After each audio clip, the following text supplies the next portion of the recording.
click, click, click, click, click. Alright.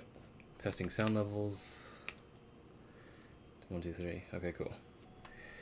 Alright, let's speedrun this shit. I'm assuming you haven't done this either. I want to see how much we can skip.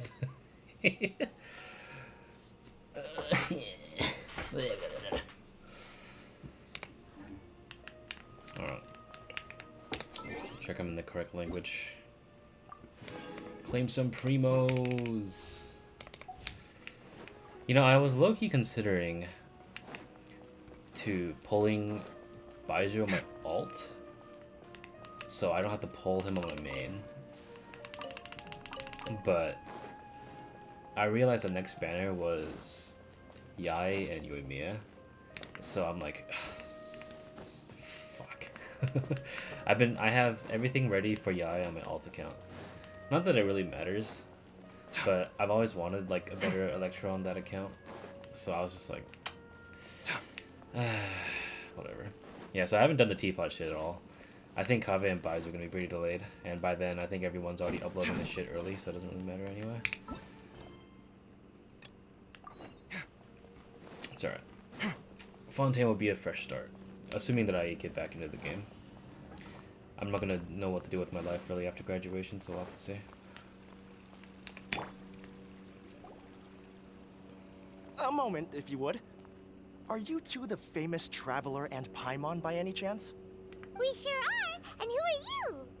My name is Wikas, a member of the Academia Extravaganza Planning Committee. Have you two heard of this festival? My name is Weakass. Nice. Yep, and that's exactly why we're here.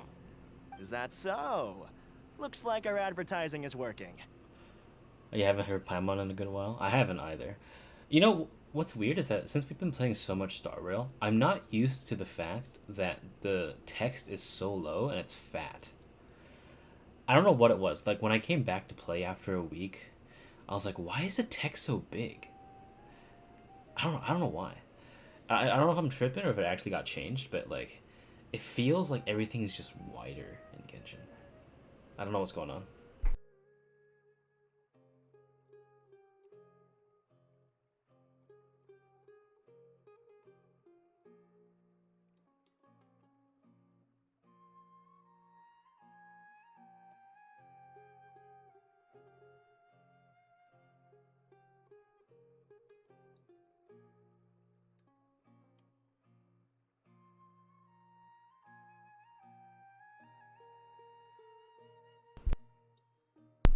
What the heck? Yep. Also, that was me tapping the mic, my bad. Since you're both interested, would you mind if I gave you a brief explanation of the event? So, the Academia Extravaganza is a grand event run by the Academia with a long and storied history. To be precise, it can be divided into the Wisdom Gala and the Inter-Darshan Championship. The gala is held annually. During this time, all 6 Darshans will set up booths throughout the city and host guests to showcase the most fascinating aspects of their school, and thus increase their influence. On the other hand, the championship is held once every 4 years. Each Darshan will send a representative to vie for the position of Grand Champion. This year, the gala is being held alongside the championship, so the mood in the city is, as they say, at an unprecedented fever pitch. Got it. Cool. Thanks a bunch for the detailed explanation. You're most welcome. Answering questions regarding the Academia Extravaganza is my job. And I actually do have something I would like to ask the two of you. Huh? Need our help with something? Well, let me begin by saying that this year's Academia Extravaganza is of utmost importance to us. Lesser Lord Kusanali and the sages came up with a plan for the Academia to recruit talented people from the desert starting next year. Oh, cool. As such, we've invited a great number of desert dwellers to take part in this festival, so they can hopefully experience the Academia's atmosphere ahead of time. I've heard that the two of you are famous across both the rainforest and desert. With your participation, especially in the Inter-Darshan Championship, more people will definitely come to appreciate the festival. Exactly. Or do you mean you want us to join a Darshan? But then we would have to deal with exams and essays and stuff like that. No need to worry. The championship participants have already been selected. I mean to invite the two of you as guest commentators. Your job will be to observe and record every part of the competition. There's no pressure. Just follow each match and enjoy the festival. Aside from that, we'll also prepare some compensation for your efforts. We won't have you working for free. That kind of sounds like a sweet deal. What do you think? Yes, two others in fact. Their responsibilities will be somewhat different from yours. One of our organizers will explain the details to you later at the main venue.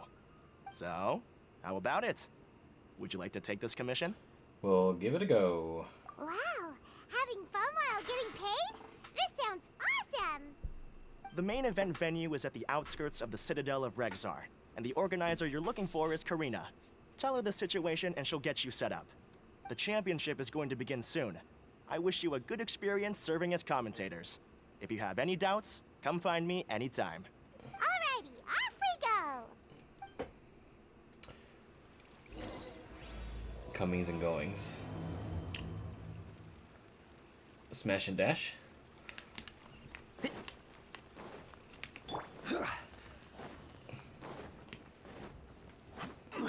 Is that a stamina bar? Holy shit, I haven't seen those in a while.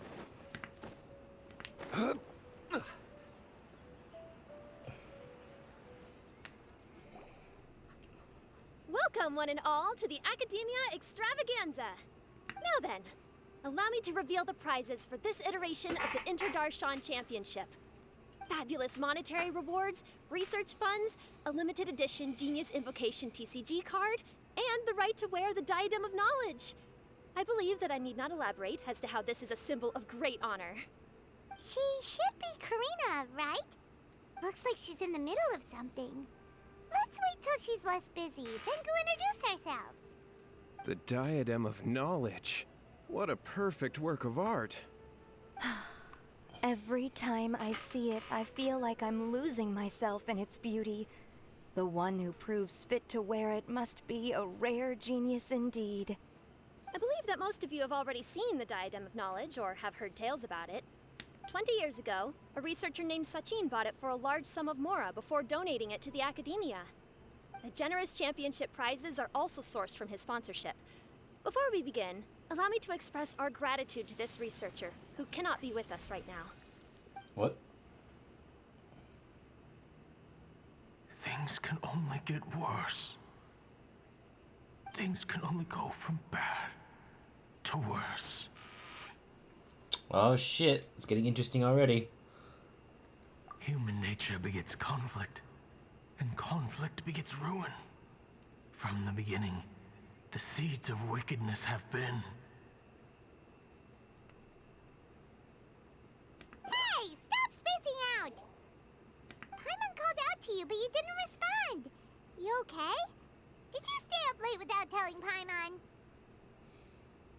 All right. I'm sure we're all more than ready for the championship to begin. Now then, let's invite our 6 Darshan representatives to the stage. Our contestants are... Representing Amorta, Tainari!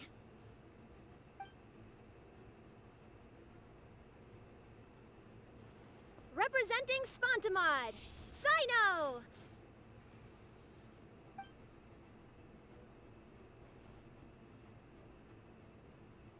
Representing Ratawahist, Layla!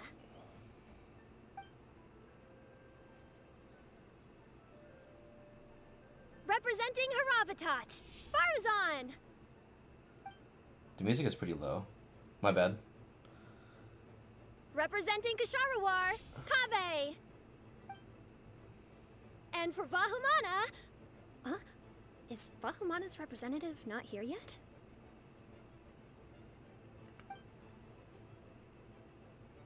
These introductions are pointless. Let's just get this over with. Wait a sec. Why is he Vahumana's representative?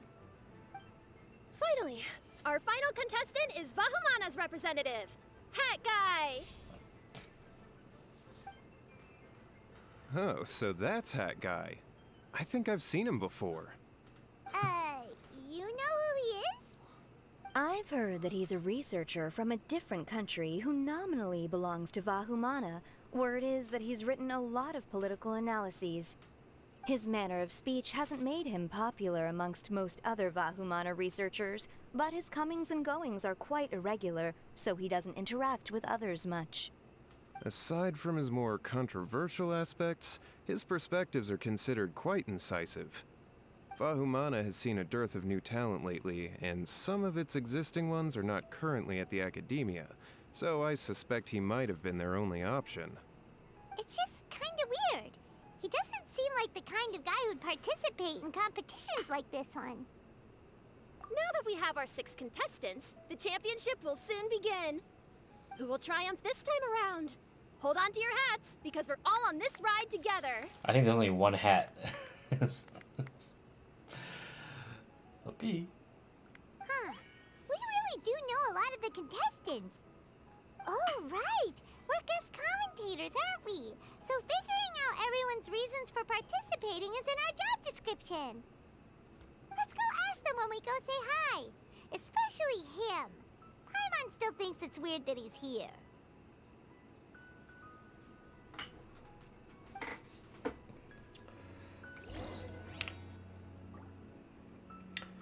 Kabe's next to me. Alright, I need to swap back. I'm gonna swap them to Hida. I've been waiting for you for ages. Let me see if I can read their minds. Everything. Do I really have what it takes to represent the Ratawa Histarshan? It doesn't seem that Sumeru City has changed too much.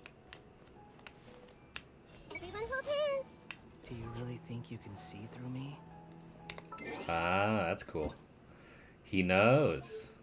That is very cool. All right, let me put the audio up a little bit to 5. 475, and the volume overall to 4. There we go. Ready for his new voice actor?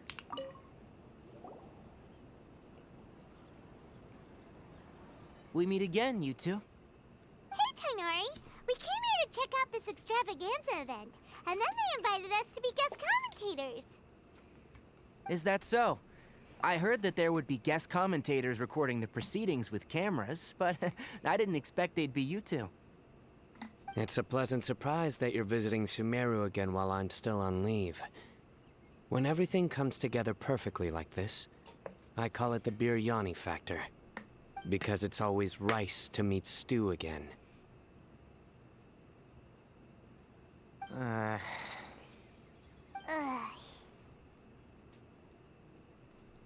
So, Tainari, you're representing Amurta, and Sino is representing Spontamod. But haven't you both already graduated? Can alumni also take part in the competition? Kill me. I had wondered the same thing. When I was told the news, I was actually more shocked than you are now.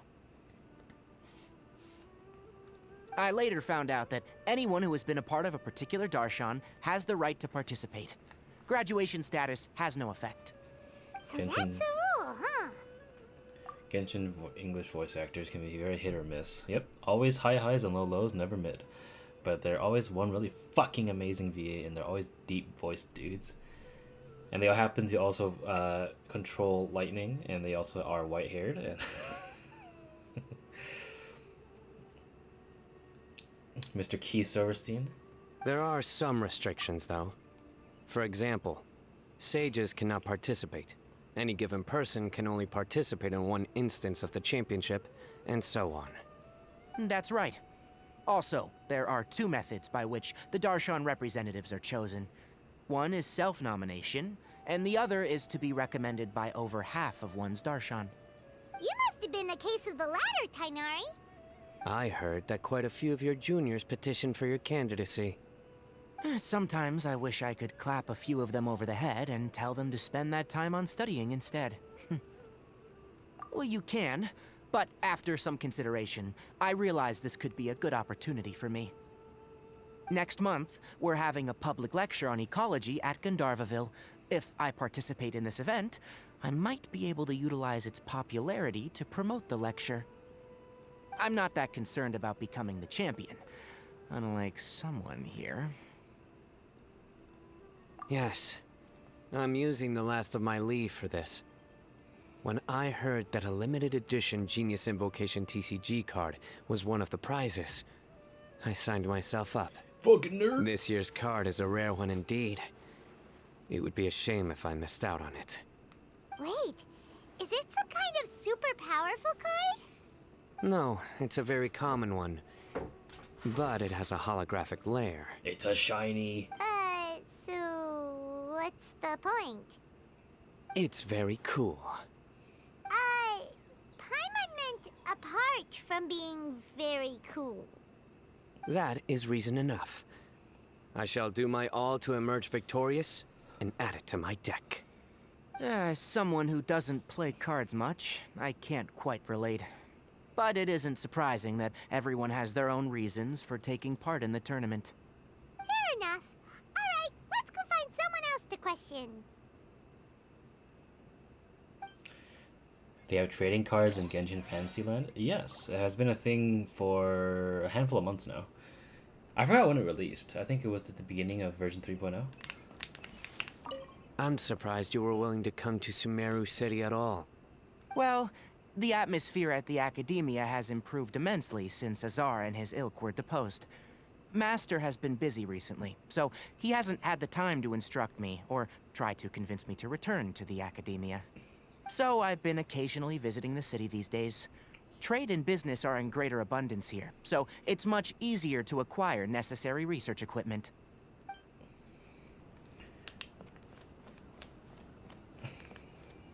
Was it 3.2? Shit. Yeah, you're right. It was 3.2. It's been so long, man. It's all a blur now.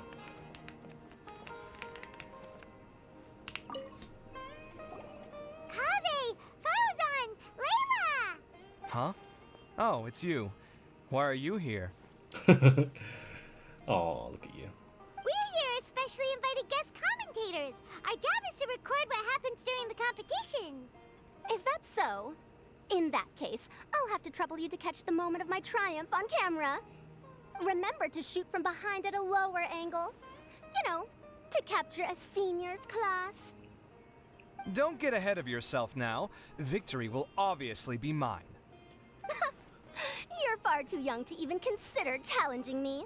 Kasharwar or Ratawahist, you're all children as far as I'm concerned. Actually, I was going to ask, how do you know me, Madame Farzan? Huh? You don't remember? I sometimes see you in the library at night. You even waved at me. What? I don't remember doing that at all. Huh. How strange. However, this is not the time for curiosity. I am Farozan, a household name in Haravatat. You are Layla from Ratawahist, I presume? Yes. Good. Then we are officially introduced. See? Simple as that. The wink. From like 2 minutes ago. I like respectful ones, by the way. Would you like to join my research group? Madame Faruzan, I'm quite sure this counts as poaching. Let's dial things down. I know, but it's been tough getting people these days. And research funding has been hard to secure. But once I win this tournament, it'll be a different story. So you're just here to increase the amount of funding you're getting? It is a prize. I mean... Well, not just that. What, are you curious about my reasons for participating in this event? Well, I suppose that's to be expected. You are our guest commentators after all. There's been an influx of newly enrolled students, and they'll be paying close attention to this competition. If I do win, I'm certain that there will be no lack of students knocking upon my door. Farazan's VA merely makes her sound like those preppy high school blonde bitches. I think that's the point. Like I said, she's the fucking... Her mannerisms come from like a century ago. And so imagine like the fucking flappers and the people living in the Roaring Twenties coming down to 2023 and talking. I'd imagine them talking like that. Moreover, research resources will be made available to the victor, so that will nix my funding issues. Therefore, my two juniors, I do apologize, but I fully intend to emerge triumphant. That smirk. I'll do my best as well. At least I don't plan to lose too badly. So, why are you here, Layla? I don't know why, but a lot of people recommended me. I didn't sign up myself. I just woke up to find my name on the announcement board. That sounds like what happened to Tainari. Him too? Oh, I'm really nervous. I've been so worried about disappointing everyone that I've been losing sleep. Stress not, young one. We must all experience failure to grow and mature. But Madame Farzan, I don't want to fail. Seriously? Everyone has such nice reasons for joining. And what about you, Kaveh? Must I say? Yes, you do! We gotta record it! Well, you know, right? I want to buy some property. Oh, that's right! You wanna move out of Alhaitham! What? Alhaitham? What about him? This has nothing to do with him. Oh, right. Sorry, Paimon has no idea what she was talking about. So, you want to use the grand prize to buy a place, right? Correct. Also, my father took part in the Interdarshan Championship when I was young, but he didn't win. Once I do, the right to wear that diadem will be mine. In a way, I'll be helping my father fulfill a dream of his. That's not a bad reason at all. You have ambition, youngster. Although your chances with me here aren't great, I believe your father would be most proud if the diadem of knowledge were bestowed upon you. Not that he'll have the chance to celebrate. My father passed away many years ago. They say he ran into quicksand while traveling in the desert. For you to have experienced such a thing, that must have been tough for you. It's all in the past now, and life goes on, doesn't it? Let's change topics. I don't want to bring the mood down. All right. Earlier, you said that you want to use the prize Mora to purchase a home. Where do you live now? Do you live alone? Well... I also heard you mention Alhaitham just a moment ago. Isn't he also from Haravatat? Are you two hiding something from me? No, of course not! Why would you think that? Paimon's definitely not involved either! We're gonna go interview other contestants now. Bye!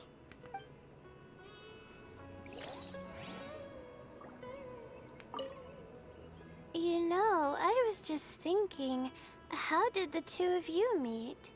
I was wrestling with a particularly tricky problem, and she happened to pass by while I was puzzling over it at the House of Dana. She then proceeded to provide some comments. Provide some comments? I was bestowing instruction. In truth, I have no intention of solving Kasharwar's problems for them.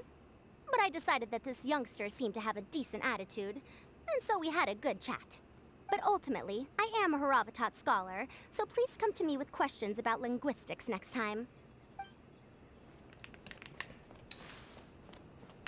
Do you really think you can see through me?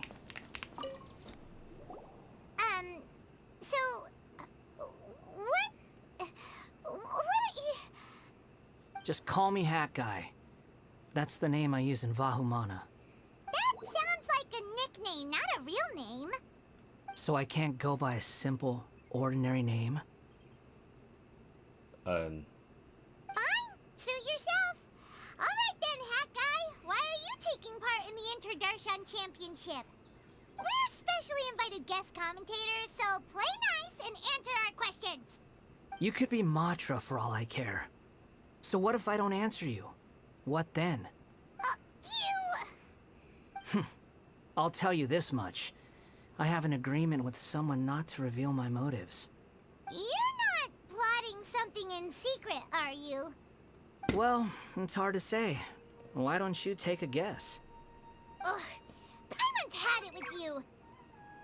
Fine, be that way. Then we won't ask you why you're participating. Instead, why did you join Vahumana? I also noticed that they added sound effects to Paimon's, like, movements. You can hear, like, little, like, gorbles and jiggles. You two sure like to poke your noses where they don't belong. If I don't say anything, are you going to annoy me to death? I heard that the Vahumana researcher named Akaba was researching the Tatarasuna incident, so I wrote a few essays to refute his points. Get fucked. Later, when I was bored, I wrote some commentary on societal issues in Inazuma. I didn't expect Vahumana to consider me as one of them. Someone even invited me to a lecture or whatever. From start to finish, it was just the wishful thinking of idiots. A misunderstanding. There's your answer. Simple.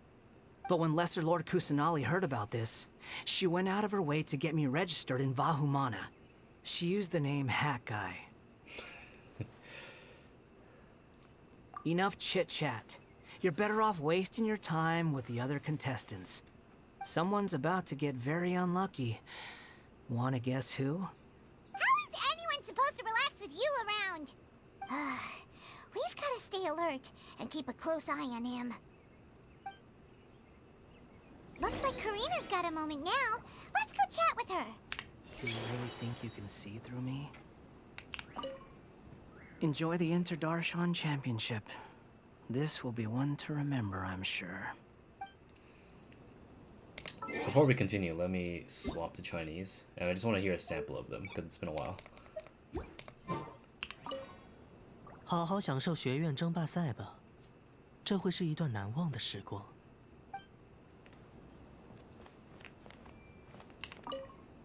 我突然想到，发露山前辈和卡威学长是怎么认识的呢？有一次遇到了比较难解决的问题，在图书馆想办法的时候，前辈刚好路过，站在旁边指指点点。指指点点？我是在教你。哼，说实话，我原本并不想解答查赫法罗学院的问题，不过看后辈态度还可以，就跟他具体聊了聊。现在我是支论派的学者，下次还是多来找我请教语言文字相关的问题吧。你觉得自己能看穿我？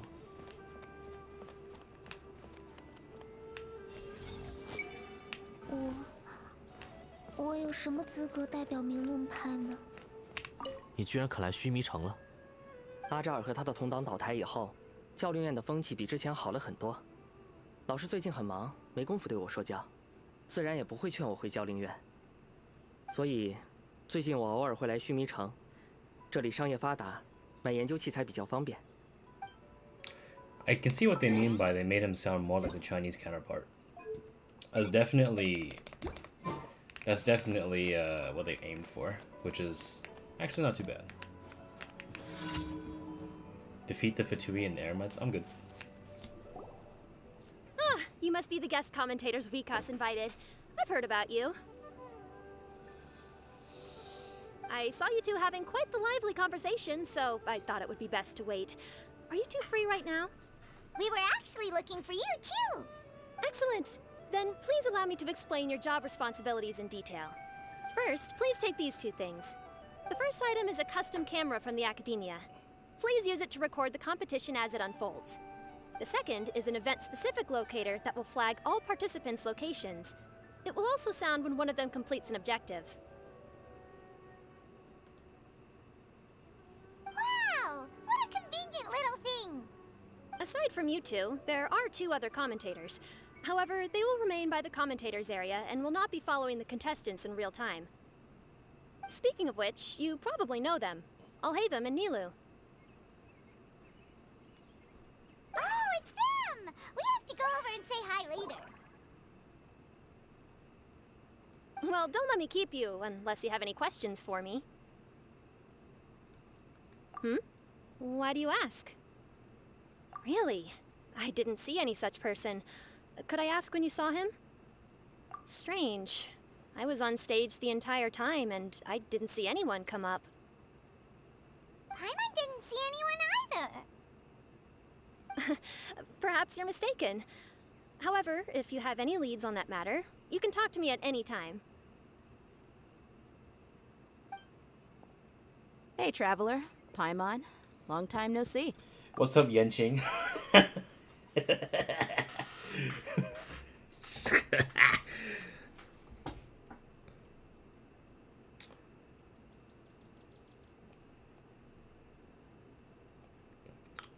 Oh, Henya is live.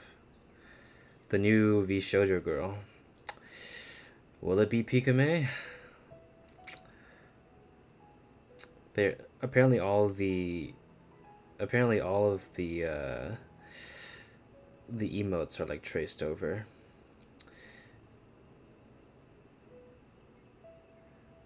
And everyone was like forewarned about her retirement, quote unquote. Dia! Candace! You two are here as well! I have never seen the traveler wave like that. Like a wave like that. Ah, so they're two friends of yours. In that case, I'll take my leave. May you all have a wonderful time during the extravaganza. The Academia sent us both invitations, so Dia suggested that we come together. What the fuck is wrong with your mic, Candace? God damn it. That gave me a headache. The villagers were also encouraging me to travel outside the village. I couldn't find it in myself to turn them down. We're here now, so no point dwelling on that. Even though this extravaganza isn't a holiday or anything, it's still a big deal here in Sumeru. Merchants from all over will set up shop. There'll be tons of stuff to eat, use, and wear, more than you can count. I'm already set on helping you buy 2 new outfits. I mean, who wears the same thing at work and home anyway? You're one to speak. I'm looking forward to it. Just being able to relax and wander the streets freely has already made my day. So, traveler, Paimon, you two want to come with? We'd love to, but we've got work to do right now. Aw, that's a shame. Let's hang out together when you're free then. Sure! In that case, Candace and I'll head out first. Good clothing and fabrics are very much in demand. If you snooze, you lose. Oh, right. We should also get some accessories. No need to rush. I think we'll have a better time if we take things slow.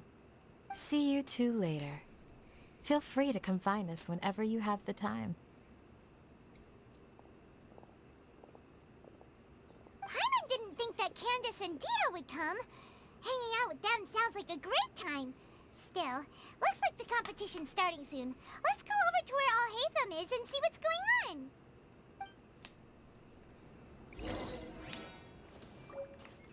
We have a locator.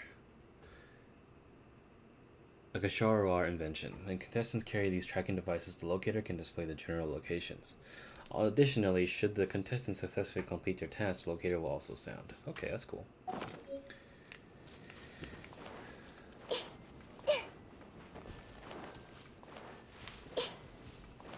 That's close enough.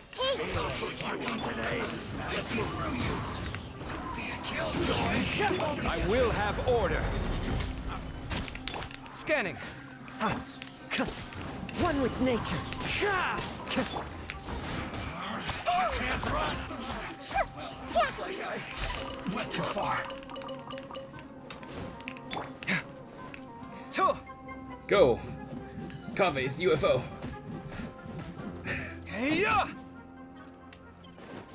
I just wanted to do that.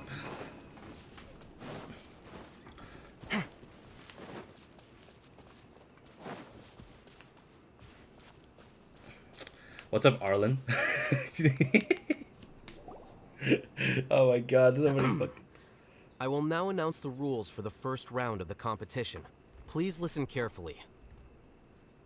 During the opening ceremony, Academia staff released several cages of butterflies, and many of them are now fluttering within Sumeru City. Amongst these butterflies, 3 of them will be special swift flies. They have a different appearance and also fly a little faster. Your objective this round is to find a swift fly and bring it to me. 3 points will be awarded to the first participant to return. Wait a minute. And 1 point to the third. Wait a minute. Okay, hold up. Fox, are you ready? I'm gonna listen to something really quick. We're gonna check out Henya, the new V Shoujo girl. ツイッターとかでね、たくさんの人から温かい言葉をもらっても涙止まりません。 That's Pika That's Pika Oh my god! No fucking way! Not like this. I don't need to hear anymore. It's our tea kettle. Oh no, dude. That's her. Oh. Oh my god. Holy shit. I'm going back. That is all for the first round. Should you require clarification on anything, please ask any of the other staff. Oh, Hathem's all business all the time, huh? That said, how did he get picked to be a commentator? Paimon's kinda curious. Finding 3 specific butterflies in a place as large as Sumeru City sounds rather improbable. If these swift flies behave anything like regular butterflies... I'm off. It will take some time to search every corner of Sumeru City. Vom's really shat the bed. Honestly, though, I think... I don't know. Like... What do you call it? Like, I'm pretty sure, like, Voms was just limited as a company because, like, she was... Pikame was, like, their spearhead, really. So none of the others really stuck, really, and they had to compensate. And apparently, according to one of my other friends, that one of her old mods were spotted in chat. So it's definitely her. Salute. That's it. There she is. Huh? You're going just like that? A champion walks the road to victory.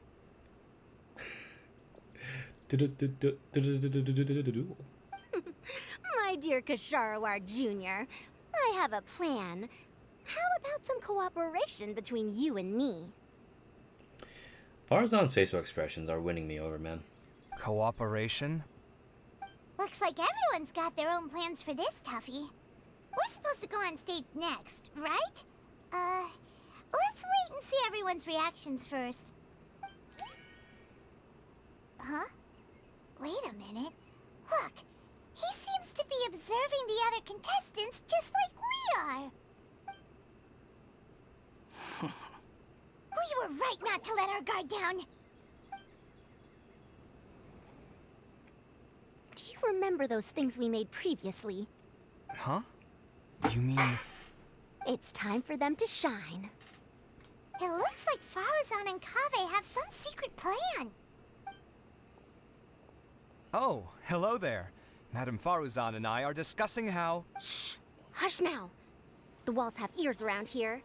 We should keep it a secret for now. But you'll find out what we have in store soon enough. Come now, let's go. Before the others act. All right, there's no time to lose. We're off to make our preparations. See you later.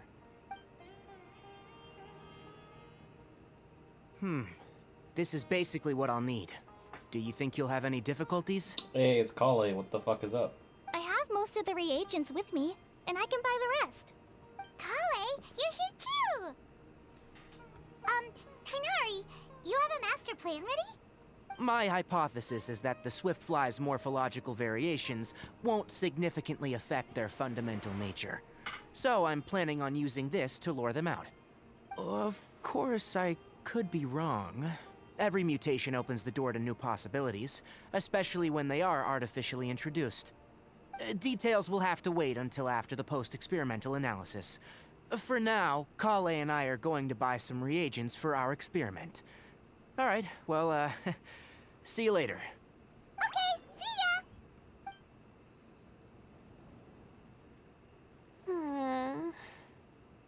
Hey, Layla! You look a little worried. Yeah, I have no idea what I should do. What color are these swift flies?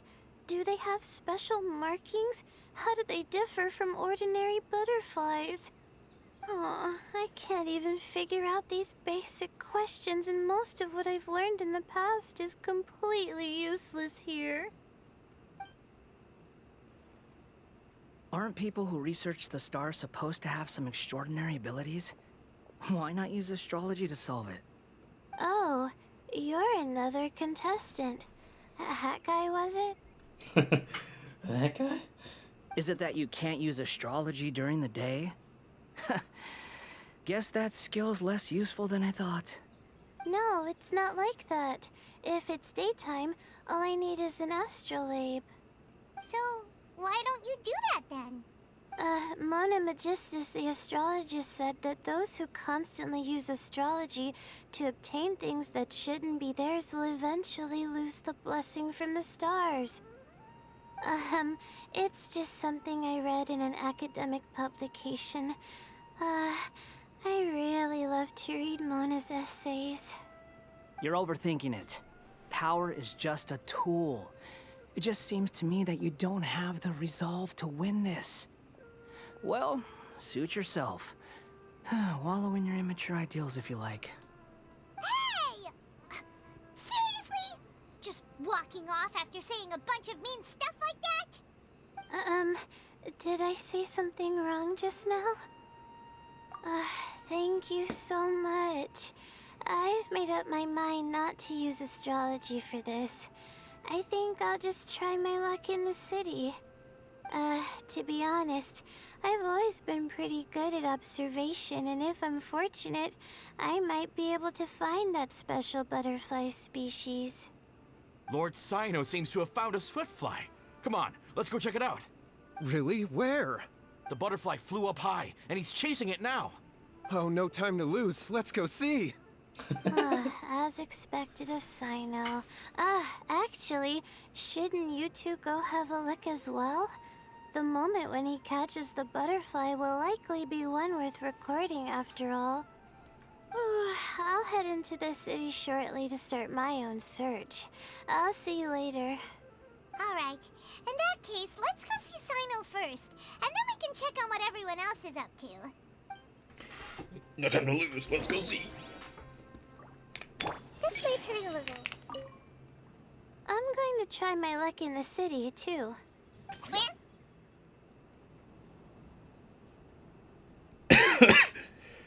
I heard that. Chris's daily dose of weebness just subscribed. Hey, I don't know if you're actually watching the stream or if it was just a random subscriber that popped up in one of the videos, but you managed to trigger the follower thing on stream. That's great. It's fucking Dory's fucking wait. Hello. I wonder who will emerge as the champion this time. Use the camera. Smile. Speak in a friendly and clear manner. That's what they told us to pay attention to, right?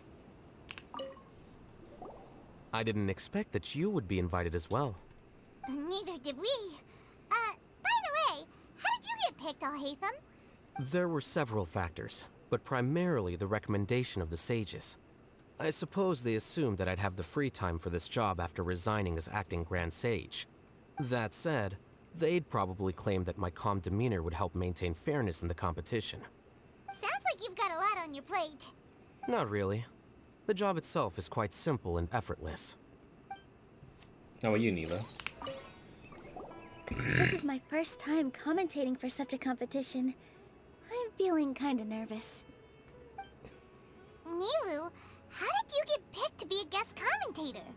The staff said that spectators would be less inclined to come if the contestants and commentators were all from the academia. I don't quite understand it, but I'm happy that we're able to all meet again. Oh. Look at that.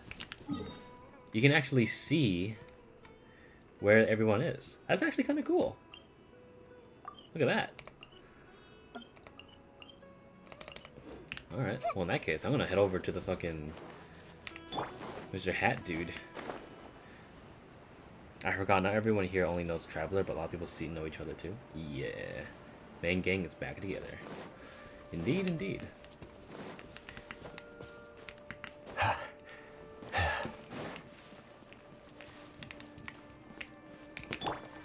to the wind. I follow the wind.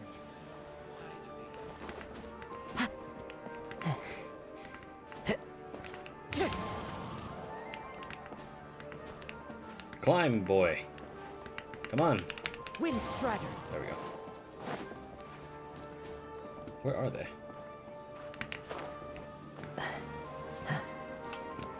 They're underneath me? Oh, I completely skipped over them. There you are. Are you sure it's alright to release so many? Have some faith. It'll be fine. That's how I think. Alright. Let me head over to Toriukaku. Let me find a good place to... Commit it to memory.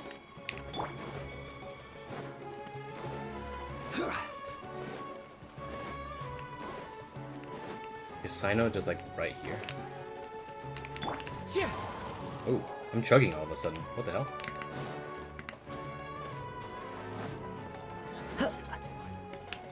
The wind knows me.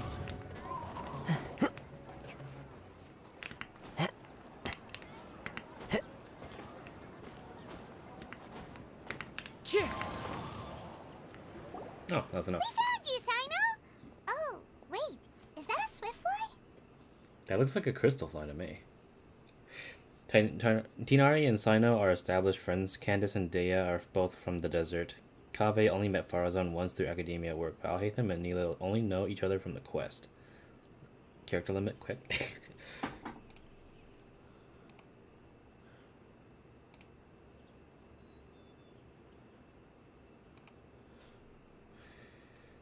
Stay put. Don't move. He caught it! He just did the NPC run. Huh? Sino, what's wrong? This isn't what I'm looking for. It's a... Finally, I made it. I heard that you caught a swiftfly, Sino. Mind letting me see what it looks like? Hold on. Isn't this the mechanical bait that I released earlier? Why would you catch that instead of a swiftfly? Wait a minute. If we consider this from a different angle, isn't it a good thing that the bait you made was convincing enough to fool even Sino? You released bait? That's right. During a previous interior design project, I felt that the artificial flowers on a wall were a little bland, so I decided on placing a few moving mechanical butterflies to add some pizzazz. In order to make them both small and nimble, I consulted with Madame Faruzan. Not long ago, the two of us took all those mechanical butterflies and released them into the city. Why would you do that? Need you even ask? Young people these days really do need to get out more. Have you never played that game where you place strips of paper on a bamboo pole and wave it across a field of flowers to attract a whole kaleidoscope of butterflies? That sounds actually kind of fun. Not gonna lie. No, I haven't. Wait, so you're trying to... That's right. The butterflies within the city will mistake our mechanical bait for one of their own and follow them around. As long as we keep releasing and retrieving our bait, we can capture all the butterflies within the city. What comes afterward is just a matter of separating the swift flies from the others. Huh. Guess that's one way to do it. Do not underestimate the wisdom of your elders. I had already thought of this method the moment the round's rules were announced. Of course, we also owe much to this fine junior of mine here for making such lifelike butterflies. It seems that Kasharawar has not quite declined as far as I had thought in recent years. Their teaching skills at least seem to be intact. Well, I just stuck to what I do best. The idea was yours. Ah, no need to be so polite. Once we capture all these butterflies, we shall split the points for this round. Ah, look, one of them is returning now. Huh? Wait a moment. Are my eyes deceiving me? Why don't I see any butterflies behind it? That's because there are none. Seems like your plan has hit a snag. Looks like the match continues. I'll be looking elsewhere. Huh.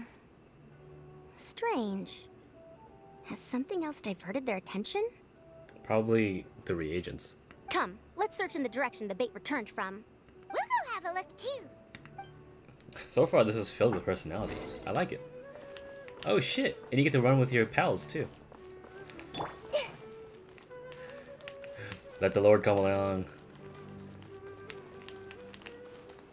That's cool, actually. I kind of like the fact that like the character's just here, and it's more than one too. They're learning from HSR, guys, and they keep up with you too.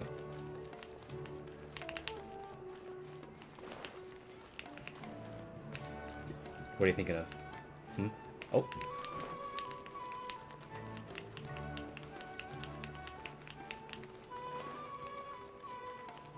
Oh, there it is. It's the bait from Tinari. Look at that shit. I fucking knew it. Huh? Frozen? Kaveh? Why did you two stop? Ah. So it was the Morta boy. Tinari! Fascinating, isn't it? The butterflies have all congregated here due to a special incense that I used. I infused it with 3 different types of honey, and the butterflies, following the fragrance, have gathered around me. Oh, butterflies must have really sharp noses then. Wait, do they even have noses? I've never seen one. They do not, in fact, and their vision isn't stellar either. However, they can use their antennae to distinguish between scents, and their olfactory senses are generally quite advanced, allowing them to detect floral fragrances from great distances. Oh, so that's how it is. I had a pet butterfly once. I picked wildflowers and placed them in its box, but it wouldn't eat any. That's normal. Raising butterflies isn't difficult, but there are many things you should take note of. Appropriate temperature, sufficient air, and a spacious environment are examples of such considerations. You must also ensure that the food you've chosen suits their palate. Most importantly, you must curb your curiosity and avoid disturbing them while they rest.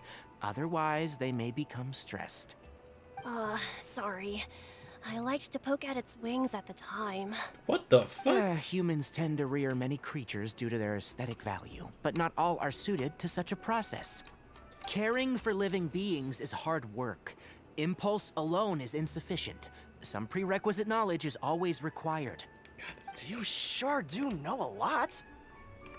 I have a question too. I bought a scarab not long ago and it hasn't seemed very active. Can you help me figure out why? You probably killed it, dude. I'd like to keep a dustbird as a pet. What are some key points I should consider? Is it possible to keep a Rishbalin tiger as a pet? All right, it seems like you all have a great deal of questions. But I am in the middle of the Interdarshan Championship at the moment, so I'm afraid I can't answer them all now. Let me propose an alternative. Next month, there will be a biology lecture at Gandharvaville, and I will be sharing some interesting insights on living organisms there. If you're interested, you can attend that lecture, and if you should have any questions, just prepare them ahead of time. I'll answer questions after I've finished speaking. All right, I'll be there. Of course, please try to ask more rational questions. For example, whether you can raise a Rishbalin tiger as a pet or not is mainly dependent on whether you can overcome one in a fight. Looks like Tinari's science lecture will draw quite a crowd. Huh? Oh. Was I listening in for that long? Seems Kale's master does live up to his title as a teacher. It's cute. Madame Faruzan, I've had a look around. Nearly all the butterflies in this area have been attracted by the incense. However, we can cast our bait further away to avoid this area. All right, then let's get moving. We shan't let all the butterflies get away from us if we can help it. Seems like the competition's really heating up. Let's go see how the other contestants are doing.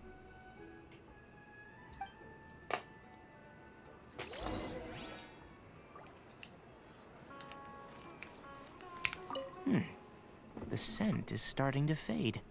Seems the wind is stronger than I thought. The incense isn't going to last long. Uh-oh. I'll keep them trapped here. It's okay.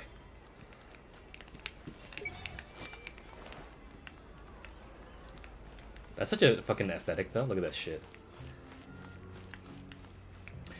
I'll admit I was tabbed out and didn't realize that Tinari was the one speaking. Hasn't clicked for me yet. Yeah, I had to listen to him extensively, so it's clicked for me already. Honestly, because he sounds a little bit more like the Chinese version, I think I got used to it a lot easier than other people. Because other people said like they can't, like so many people were so dead set on saying that it wasn't the right voice, and that like they like the character was ruined because apparently that is a make or break thing for someone. Which I guess makes sense if you like have been used to a particular voice for so long, but honestly, it's not anything that I would have like been too against in my opinion. Oh, there he is. What's up, bro? This is taking longer than I thought. What are you talking about? What? They're like right here.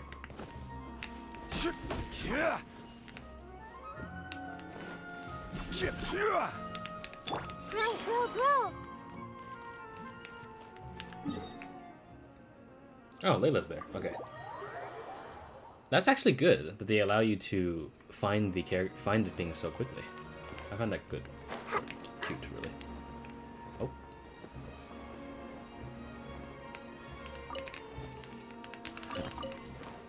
Stole your money. Yeah. Hello, cutie. Layla, how are things going on your end? I've been searching for quite a while now, but I haven't seen any sign of the swiftflies yet. Instead, I ended up catching a few mechanical devices that looked very similar to butterflies. I wonder where they came from. Looks like Barozan and Kave's devices are everywhere now. I'll keep up the search. That said, I've noticed that a number of butterflies in the city has already decreased a lot compared to when the event started. Probably because the other contestants are coming up with their own ways to catch butterflies. Alright, I'll do my best too. Huh? What's this? That's a cool little model. Oh, what a coincidence. I guess I just need to catch it now, right? Layla, don't scare it. Please wait. There it goes. It's so fast! Paimon thought all Hatham said they were only a little faster. No, come back. Come on, Traveler, let's go too. I'm taking a photographics card. Wait for me. The locator's going off. Looks like someone's already caught themselves a swiftfly. Oh, hey, I could have caught that one. Bro, let me catch it.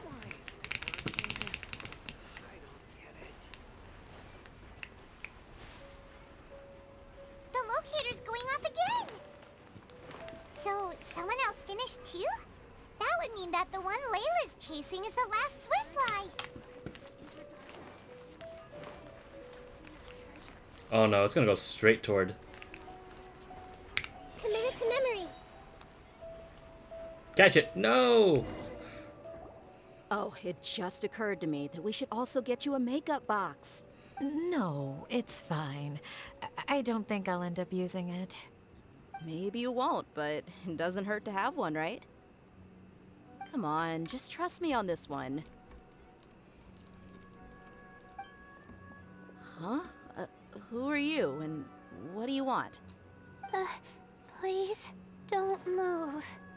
Don't move? Who sent you? Dia.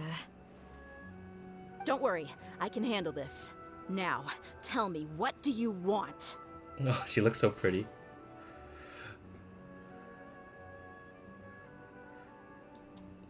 Oh, they have rendered little photos and stuff.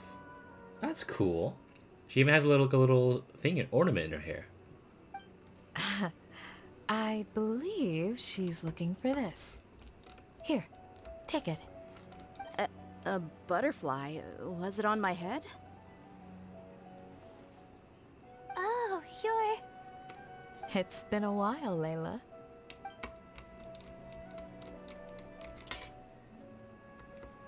A friend of yours? Oh, so she must be the one you were telling me about. Huh? You two know each other? Oh yeah, it has been some time. The first time I ever woke up after sleepwalking, I somehow found myself in Aru village. Candace was the one who took care of me then. That's right. She didn't look well, so I gave her something to eat. She said a lot of complicated things about astrology, the night sky, the stars. Not sure I understood it all, but it sounded pretty enchanting. Right. Do you still want this butterfly? It seems like you were chasing it all the way here. It's of little use to me, but if you don't want it, I can release it. Don't do that. Just let her have it. It's no big deal. The Swiftfly was flying so fast, but you were able to catch it like it was nothing, Candace. Oh, it didn't seem that quick, really. I was actually worried that I would injure it, but I'm glad that didn't happen. Anyway, sorry about the butterfly thing. With the way you suddenly came running over like that, I thought you were hired to take us out or something. Huh. On second thought, I guess I've never seen an assassin that looks tired with dark bags around their eyes. Oh, you must be taking part in the championship. Take it from me. Don't let it stop you from getting some rest. I'll do what I can. Thank you. We'll be on our way then. See you later. Don't drop it. Alrighty, let's bring the Swiftfly back together with Layla. I literally have like a GTX 1080 just sitting in front of me, trying to like take. If you heard all the screwing and stuff with like the screwdriver, I'm literally just taking it apart right now. I'm doing a deep cleanse.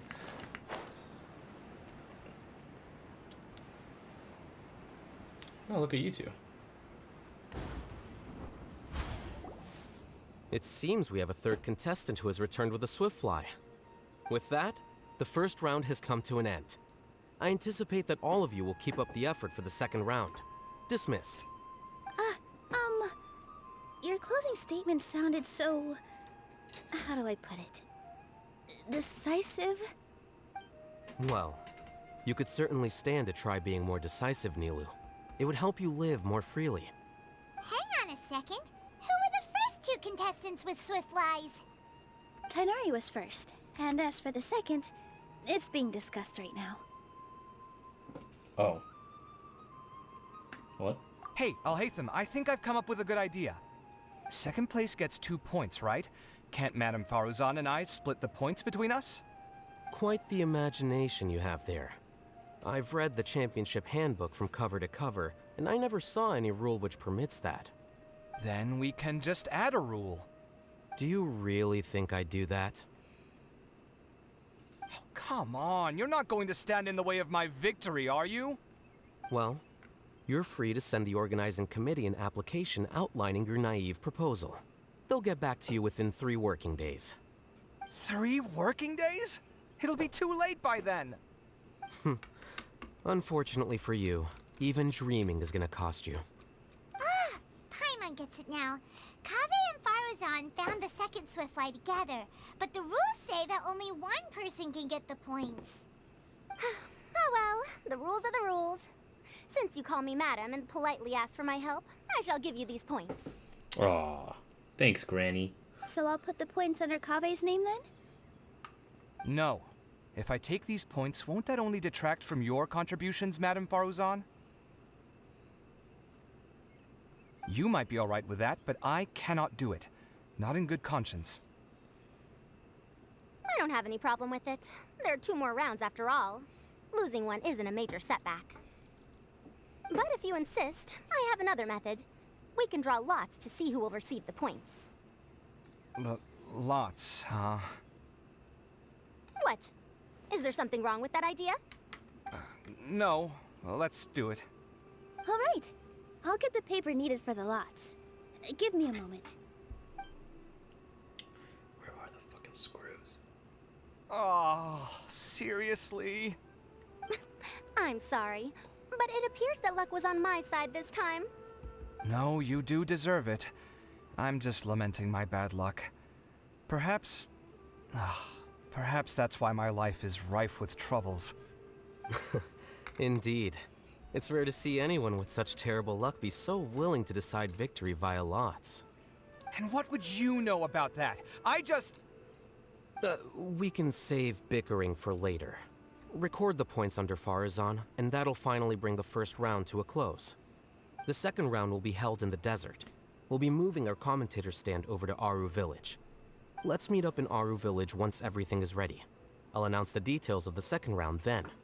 Till then, you have some free time. I'm off the clock at this point, so it's farewell for now. Wait, I'll hate them! Later.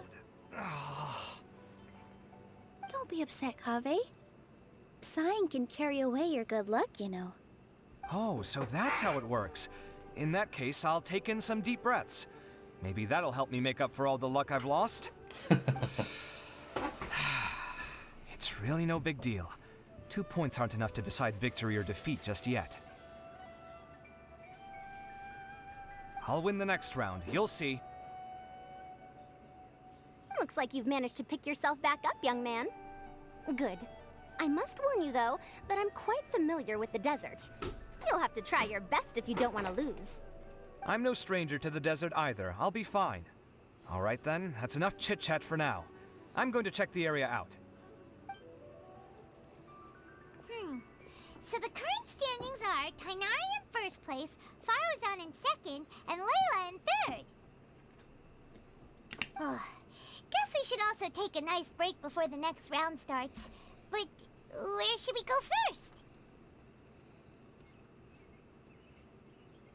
Why, you two look a little lost. If you're not sure where to start enjoying the Academia extravaganza, then may I suggest that you have a chat with our boss? Your boss? Who's that? Do we know them? Well, only the most famous merchant in all of Sumeru, Lord Sangamo Bay. It's Dory! Oh, you mean Dory! Precisely. Our boss sent me to inform you two that she'll be waiting for you at Sumeru City's North Gate. Oh my god. This graphics card is filthy. Oh my god. Away I go!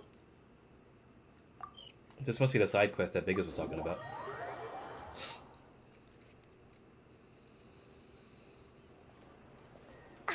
Oh, well, if it isn't the Traveler in Paimon. What's up, Sushan? Hey, Dory! Are you here to attend the Academia extravaganza too? Of course! People are practically flocking to Sumeru City. You couldn't ask for a better opportunity to do business. Nice music. This is one of the entrances into the city, and it's very close to the Wisdom Gala booths. There'll be an endless stream of customers. I can already hear the Mora going clink, clink, clink as they fill my coin pouch. Well, is there anything you'd like to purchase? We've got everything you need and deals that can't be beat. Well, do you have anything to eat? Oh, wait, we're celebrating the extravaganza and you're only thinking of eating... I mean, of course, we've got lots of things to eat. That said, I recommend that you also consider some of the great bargains we have going on. The Wisdom Gala is about to begin, and once it starts, each of the Darshans will prepare a small challenge for everyone. And just between us, I have some super booster supplements for sale. Eat just one to boost both your strength and dexterity for a short time, allowing you to overcome any challenge. Alright. No thanks, we'll pass. These little challenges are gonna be a cinch for the two of us. Just you watch. Anyway, Paimon just wants something to eat, please. If you don't have any food, then we'll just go somewhere else. All right. Mora is Mora, after all. Oh, what would you like to eat? Well, Paimon's pretty hungry right now. Do you have any touching? Let me see.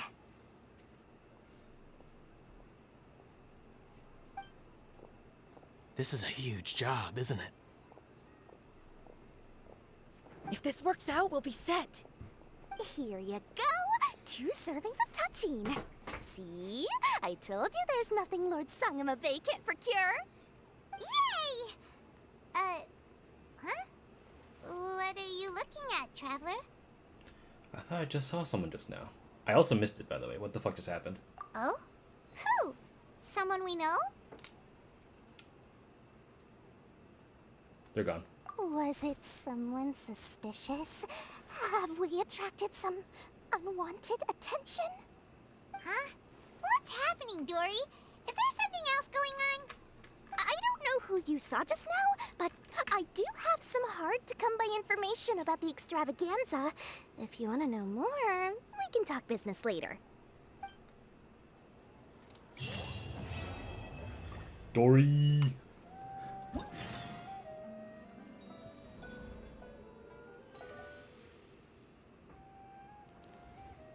Okay, I won't lie, that was pretty fucking aesthetic.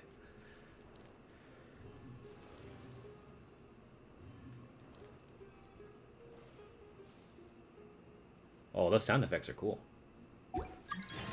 If you're not sure what to do next, how about I take you on a walk? Oh, you can actually ask her straight away. Okay.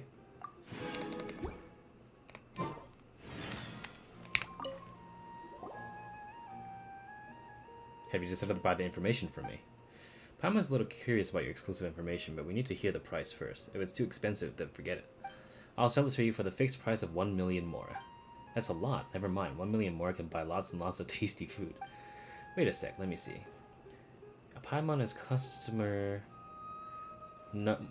Paimon is customer number... Oh.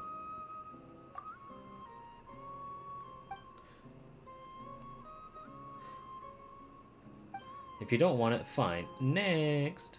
Wait. Forget what Paimon said. Well, listen. Dodore's exclusive scoop number 1. Do you remember the Diadem of Knowledge? Paimon remembers that the champion was entitled to wear the diadem. It seemed very valuable. Exactly. The diadem that Sachin gave the Academia was a rather expensive antique.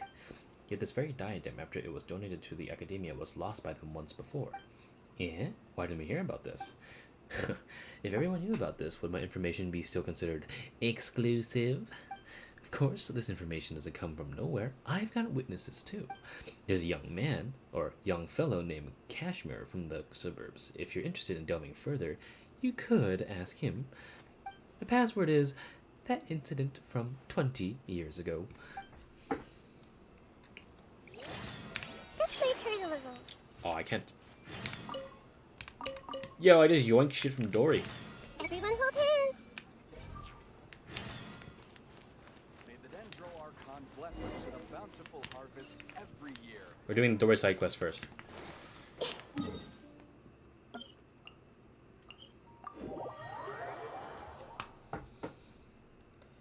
Holy shit, this graphics card is so dirty. What the fuck? It's so gross. There's rust on this.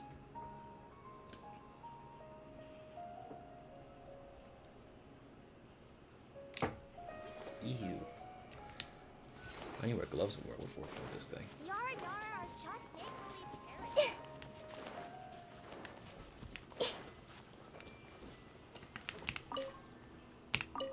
Hello, bro. Who are you guys? Is there something you need? That incident from 20 years ago. I guess I shouldn't have told anyone. Last time I had too much to drink and blabbered a little too much, and now people are seeking me out. Since you're curious, I guess I'll tell you. I was just a 6-year-old 20 years ago, so I can't remember clearly what happened at a time, but recently I read a diary I kept when I was a child and vaguely recalled the situation back then.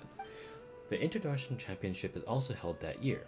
There were 3 rounds, the last of which was outside the city. I begged my mom to take me out of town to see it, and when she refused, I snuck out. And then I ended up getting lost outside the city. In the middle of nowhere, there was no one around. I grew more frightened and began to cry. That's when I saw some strange creatures. I can't remember what they looked like. I only remember how, as a child, I stopped crying at the sight of them. Strange creatures. They must be the Aranara. They took me to the competition. Unfortunately, by the time we got there, it was too late. It was already over. Just when I was disheartened, I suddenly saw one of those strange creatures slowly dragging a crown along. It was a beautiful crown, shining in the moonlight, and I could not help but follow it. I saw the little fellow hide the crown in the hollow tree before disappearing. I wanted to touch that crown, but at the moment I could hear the distant cries of my mom. As it turns out, she figured out I was lost and got her neighbors to go looking for me. I never got to touch it. It wasn't until I was older when I saw the Diadem of Knowledge at the Interdarshan Championship that I realized it was the same thing.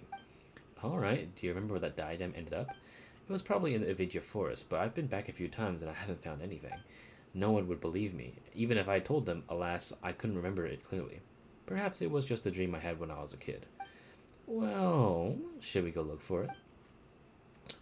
I'm trying so hard not to say Leona because that's my trailblazer. So I'm like, shit, I forgot it's Lynette. I keep forgetting. Uh-oh. My game just crashed. Amazing. Time to launch it again.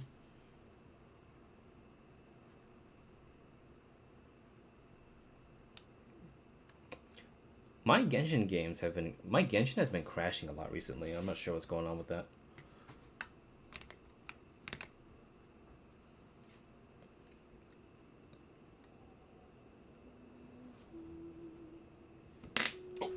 Jesus.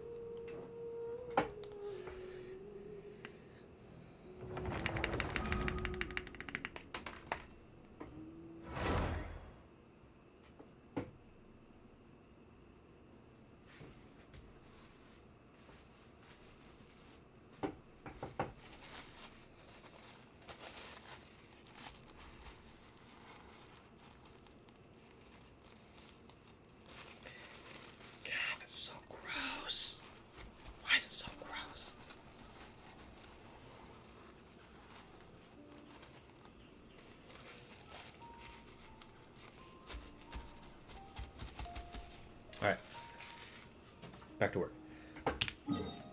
Alright, we need to go to... Wow! Look how many fucking quests there are.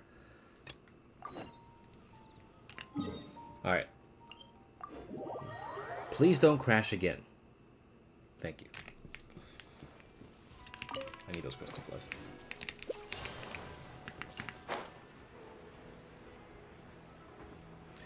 I wonder if this is an R&R that we came across.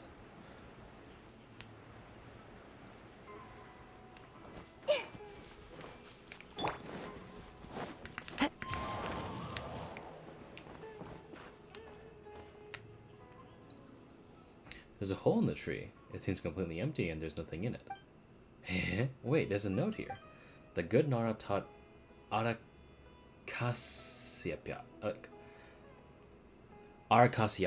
how to read. Arakasyapa must protect the god Nara. What's this supposed to mean?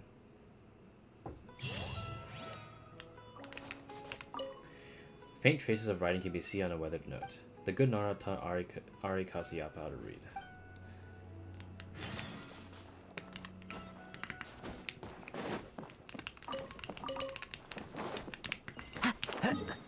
Ask Dory for information.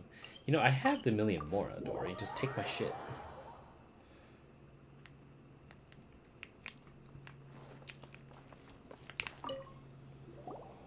Well, well, if it isn't Lynette and Paimon yet again. I have the latest update on the Academia Extravaganza. Would you like to hear it? How much is it? It's free! Isn't Lord Sangama Bay generous? Do you guys remember Sachin? The guy who sponsored the Academia Extravaganza. The Paimon heard that the prize money and the Diadem of Knowledge came from him. Bingo! In fact, not long ago, when I was doing business in the desert, I met an old businessman. And guess what I got from him? A dealer's ledger! With it, I can avoid dangerous areas in the desert and go to more places. Of course, the most important thing is that the ledger mentions Sachin. It turns out that Sachin had been to the desert to investigate the people's local conditions and customs. He also had cordial exchanges with traveling merchants in the desert. Much of the text is lost, but this is a first-hand account of the big sponsor behind the Academia Extravaganza. Would you like a look? Okay, let's have a look then. The sandstorms are raging. The caravan has stalled. We ran into a scholar calling himself Sachin. He said he could sponsor the caravan, provided we... This is a trial of human nature. Betrayal, plunder. There was nothing we could do, no one could withstand If I could do it all over again, I would never have taken that money. Then they wouldn't have had to die, and I wouldn't be living like this, a fate worse than death. People are the most terrifying animals in this world. This is all hard to understand. Dory, what does all this mean? What does this all mean? I'm afraid that if you need to analyze, it'll cost you an extra million more. Forget it. Well, since you're not paying, that'll be all for Dory's special news. But let me give you a hint. There should be someone here who's been to a lot of academia extravaganzas. Perhaps you could talk to them? Take my money, Dory. Please.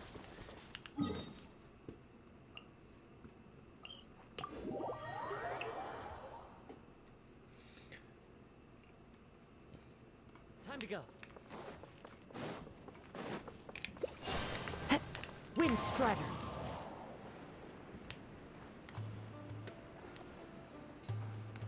Someone pinged me.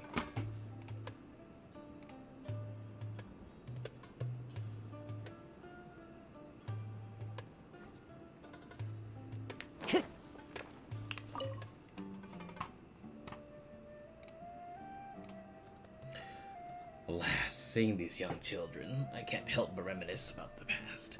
The Interdarshan Championship has always been a stage for young talent. Unfortunately, not every genius will be successful eventually. Why do you say that? Geniuses are mostly stubborn and cold, and find it hard to understand the pain of others. Empathetic people, on the other hand, often fall into self-doubt and depression. Fuck! Called me out. People who are not firm can only stand still, while people who are determined to walk down the wrong path refuse to look back. There's a lot to think about here.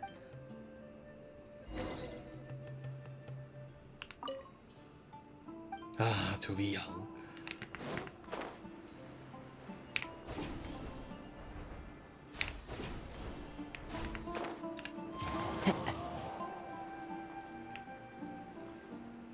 It's a young dude. What? Oh, wait, I need my nuts.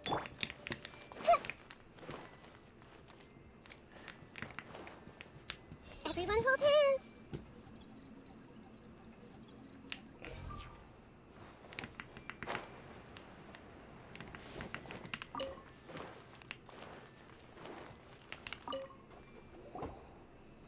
For this year's Introduction Championship, my favorite has to be Sino. Aside from his skills as General Mahamatra, looking back at the tournament's history, the Spantama Darshan has the highest percentage of champions. Many people say that the Spantama Darshan produces many talented people such as Cyrus. What the fuck? Cyrus? Rizika, Lisa, Sino. The brighter the talent, the sooner the game will lose its suspense. The most exciting competition was still 20 years ago.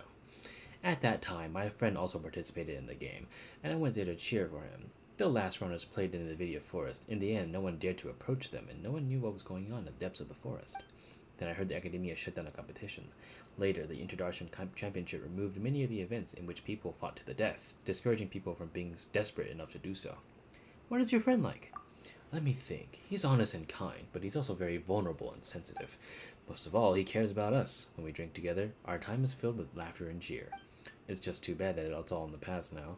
Among the friends we drank with, some died, some disappeared, and now some live in seclusion. They say fate is fickle. Perhaps it's true. Looks like something did happen 20 years ago. Right, didn't Weekass tell us to seek him out if we had any questions? Now that we have time, why don't we ask him? Is he here at the venue?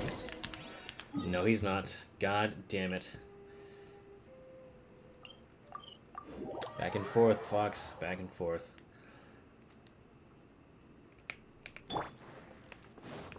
Time to go.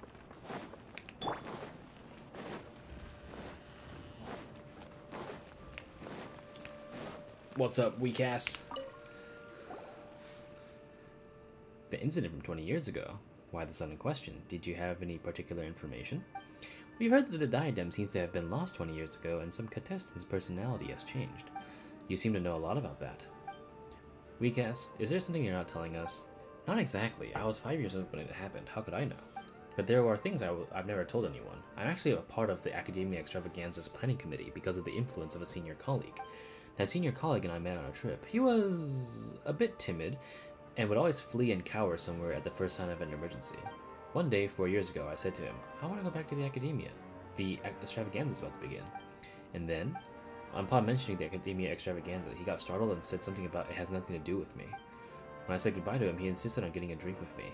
After several drinks, he started talking all sorts of nonsense. I also had one too many, and in my drunken stupor, I didn't really hear him that well. I only remember that he said he lost the diadem of knowledge for a while. He was in charge of the distribution and recovery of diadem knowledge, and he nearly had a heart attack upon realizing that the diadem was missing. Fortunately, he found it in a tree hole, like the one we saw before. He said that the diadem of knowledge is a very valuable treasure, which is recorded in many ancient books. Legend has it that it was built by the famous craftsman in ancient times and carries a secret that no one knows. Sachin had entrusted the academia to safeguard the diadem, after all. If my senior was responsible for the diadem's disappearance, he could not afford to pay for it with his meager wealth. Even if the loss was temporary, no one should know of it, lest the academia find him guilty of gross negligence. So he covered it up? Yes, it seems like he also said that many people came to inquire about it, including children, but he said that the diadem had never been lost. But he was so scared that when things blew over, he quit his job and left the academia. I drank too much that night, and when I woke up the next day, he was gone. The more I thought about it, the more I had a bad feeling that issues would crop up in the academia extravaganza if entrusted to someone like him. I didn't have a job at the time, so I joined the academia extravaganza planning committee. I tried to investigate things on the inside too, but I couldn't find anything. And the diadem was found, and the man whose personality was said to have changed was dead, and there was nothing to be found. Still, 20 years is a long time, long enough that the people involved in the beginning no longer remember or care. That's all I know. If you're curious, keep investigating and maybe one day you'll discover the truth. That's easy for you to say. We don't have much to go on. Do you have any more information, like where the senior colleague went? I haven't heard from him later. I also went to the desert to look for him, but in the vast desert, it's almost impossible to run into him. To make up for it, I do have some information on Sachin. Would you like to hear it? Sure. When I was traveling, I did so with an Eremite commander. While we were chatting, he said he came into possession of an article written by an academia researcher. He seemed to think it was something precious and refused to show it to anyone, only to let me peek at it at my request. I only caught a glimpse of it, but I saw it was signed by Sachin. I didn't know who Sachin was, nor did I care. After joining the Academia Extravaganza Planning Committee, I found out that he was an important member of the Vahumana Darshan who sponsored the event. If you're interested, you can find the Eremite commander in the desert. He's usually in the Valley of Dari. Information related to Sachin. Alright, let's go take a look.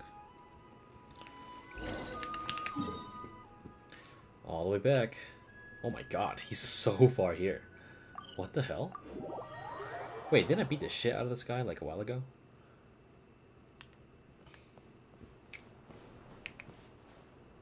He doesn't seem so old to me. Just saying. What do you want? Whoa, this guy looks real fierce. Either say your piece or leave. I have no time for you. Actually, we heard that you have Sachin's article on you, so we were wondering if you could have a look. Are you kidding me? No, why would you ask that? It seems like you guys really don't know. Some time ago, I had the article appraised. Turns out, it was nothing more than a personal travel journal, and is of little value. He hired my father to keep him safe. That Sachin fellow would often walk, ask, write, and mumble.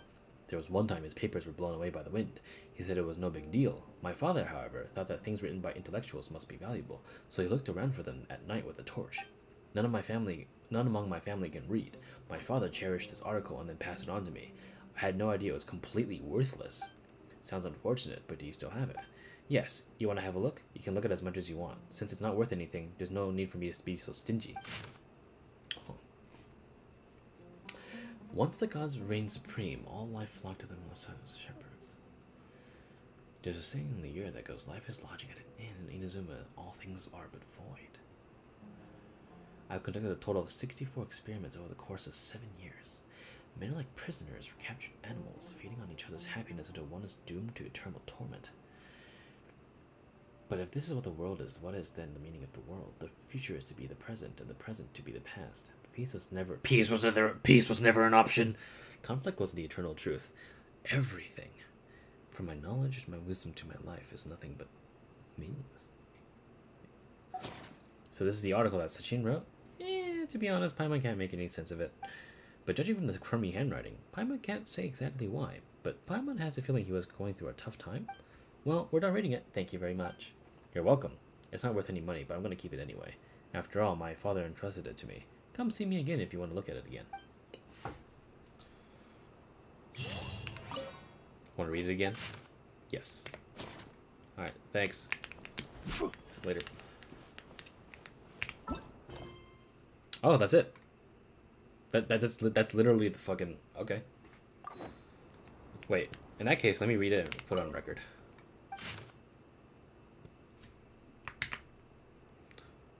Let me put it in a particular... Let me put it in our chat, just in case. Where's my Discord? Oh, Discord even crashed. What the hell?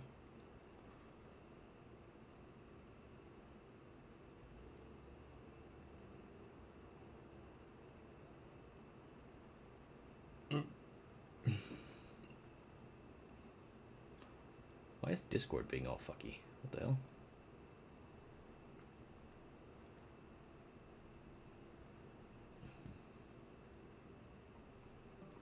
Discord?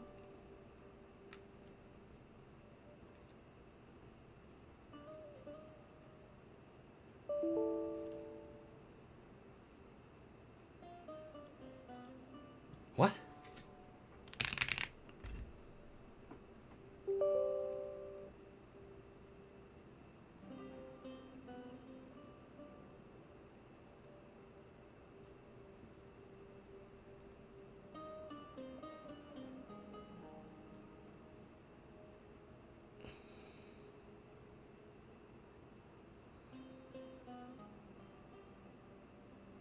What the fuck happened to Discord? I can't open it anymore.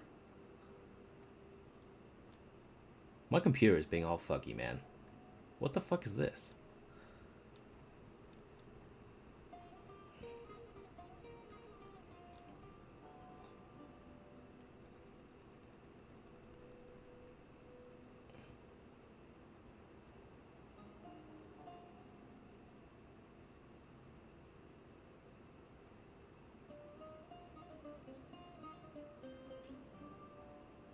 Yeah, I can't open Discord. That's very weird. Let me make sure that my... Hold on. I can access it on my laptop.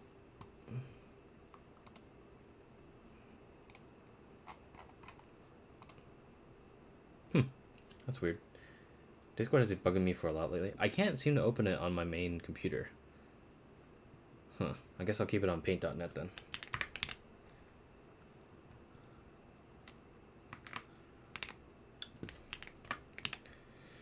Man, I was gonna expose myself on stream and have it so that it would play the fucking Japanese weeb Discord version of when you start it up.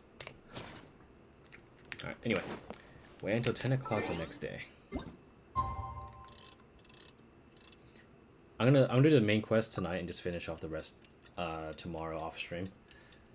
Because the most interesting part is not the shit themselves. Go to the sub venue. Alright.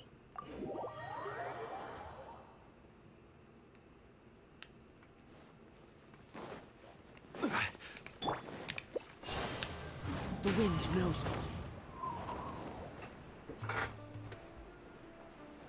Tons of crashes and flowing. It's them telling other people not to go through that stupid username change event. Update thing. Is it me, or are the bags under your eyes even darker than during the last round? Are you alright? Jesus. Thanks for the concern, Kaveh.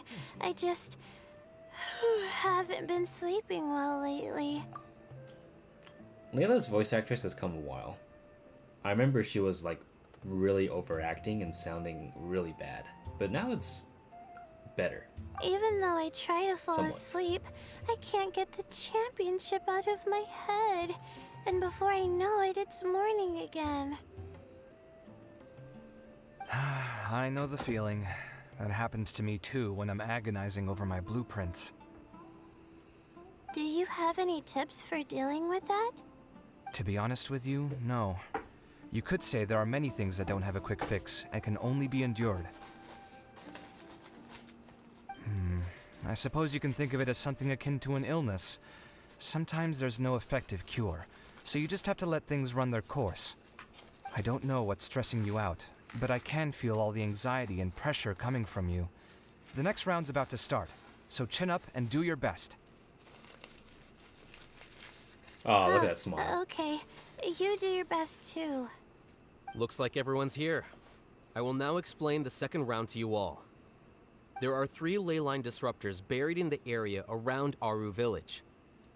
These devices can imitate the effects of leyline disruption and will constantly interfere with the environment. Your goal is to shut them down. The first 3 who manage to finish this task will be awarded 4, 3, and 2 points accordingly. Note that each person may only bring a set amount of food and water with them, and that leaving the designated competition zone will result in disqualification. Well, what do you think? Want to team up again? I shall consider letting you have the points on account of what happened in the previous round. That's all right. I've been here many times, and in any case, machines are one of my specialties. I doubt this will be particularly difficult. It's good to see such confidence in a youngster like yourself. I also happen to be well acquainted with this place. Let's see who will find these devices first. But aside from us, you should remember that there's a favorite for Champion. We must be careful of him. A favorite to win?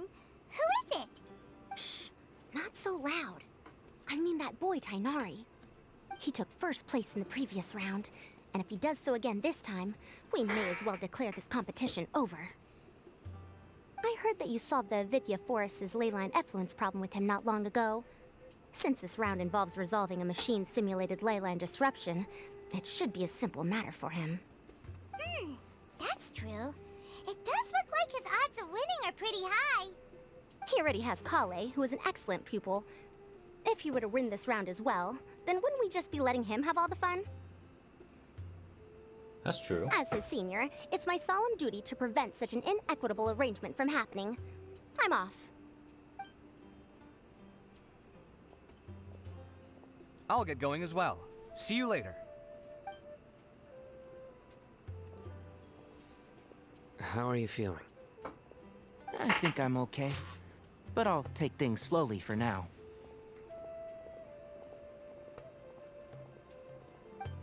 Is this all the water we're getting? Sorry, that's what the rules say. While this round seems to be about how quickly you can shut down the devices, it's also testing your ability to survive in tough conditions. My reaction to it. I knew it'd be harder than I had expected. So we'll either need to find the devices as quickly as possible, or we'll have to save our energy and wait for an opportunity. Okay, I'll head out shortly. Thanks a lot, Nilu. You're welcome. Please, take care of yourself. Well, there goes everybody. So, who should we visit this time? Let Paimon think. Oh, right! Didn't Farozan say that Tainari's the favorite to win? Let's go look for him first. Beginnings and endings. Let's see how many quest lines there are, actually.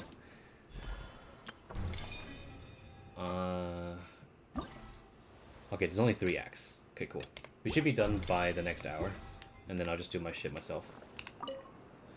Now that the round's begun, who do you think will win, Alhaitham? The ones who find the disruptors will win. Well, yes. But aren't you just repeating the rules?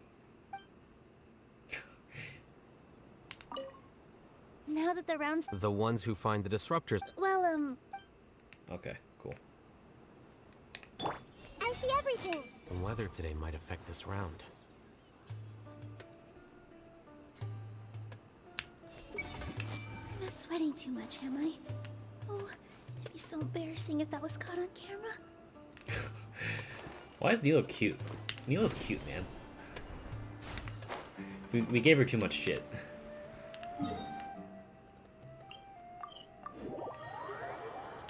It still amazes me that this is the same person that voices Arlen and made me mistake them for Bennett.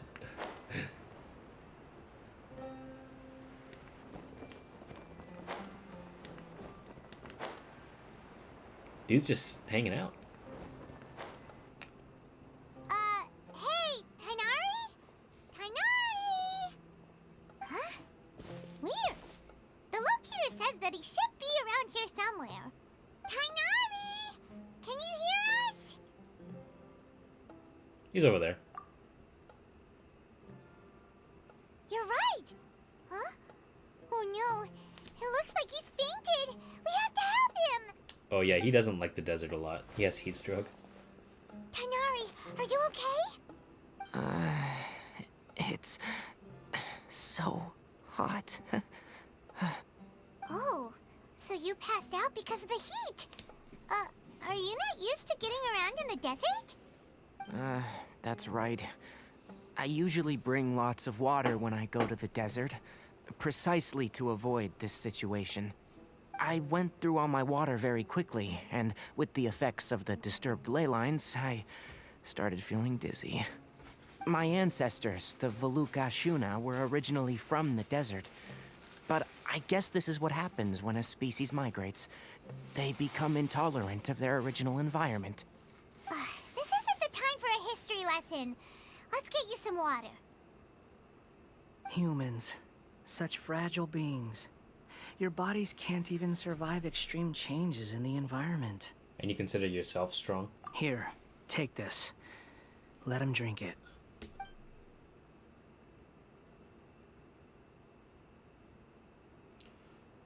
I do like the whole, like, infographic slash wallpaper thing. I think that's kind of cool.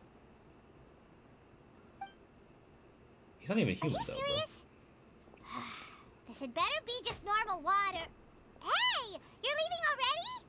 It seems like it really is just water. Paimon really doesn't get that guy. What's he up to? Anyway, let's focus on helping Tainari drink some water first. I'm feeling a little better now. Thanks, you two. Oh, it wasn't just the two of us. Just now. Found you at last. Sino, you're here too. I was concerned, so I came back to check on you. Will you be able to go on? The fur on my tail is so dry, it's practically been singed right off. I don't see any purpose in pushing myself beyond what is reasonable. It appears I'm not suited to this particular round. I should probably just return to Aru Village and rest. Really? So you're backing out? Yes. I do have my results in the first round to serve as a buffer, so even if I forfeit this round, I still have a chance to turn things around later. Withdrawing now will allow me to conserve my energy. Continuing to push onward would be counterproductive.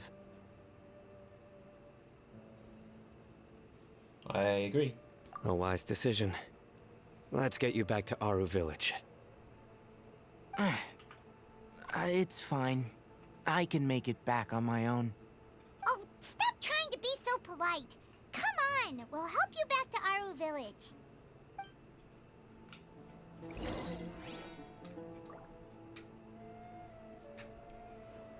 Bring Tainari back. Bring Tainari back to Layla. Alright.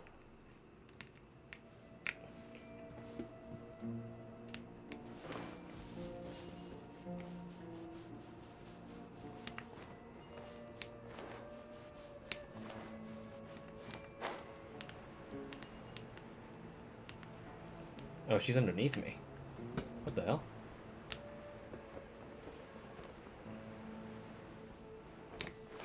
Oh, we should probably visit the other people first, actually. They might have some exclusive dialogue. One moment.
Well, they actually all are just underneath here.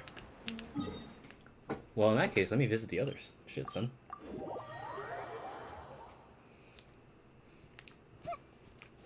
What's up, madam? Let me see. Where would they put one of these disruptors? Everyone hold hands.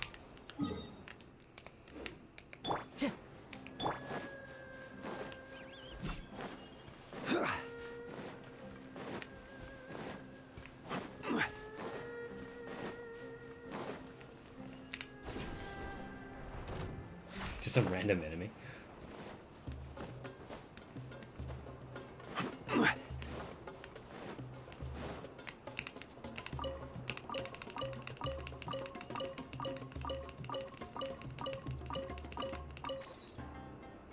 A desert fox? Why would there be desert foxes here?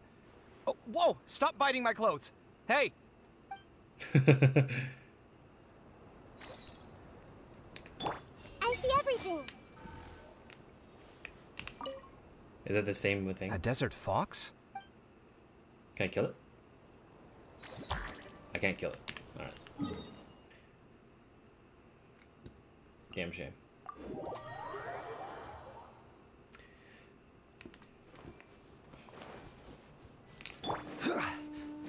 How's your progress on Star Rail? You're a crazy man for that fucking... Just to fucking do that alt shit.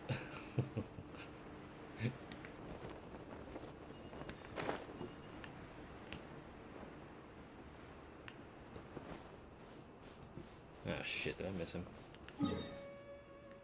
AR-44 on main. I think I just reached 42. All as just entering the mine. You're gonna stay up doing that all night, eh?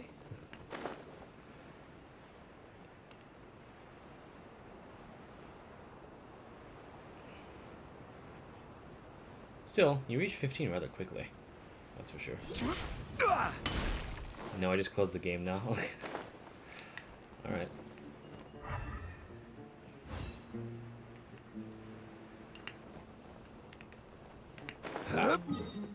I guess I must be fucked. Where the fuck? How the fuck do you get the skirmish?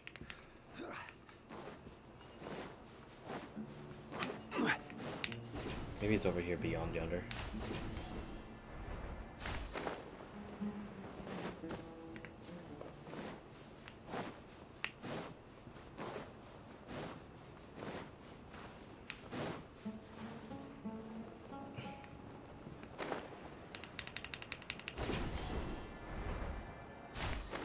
This guy should be right here.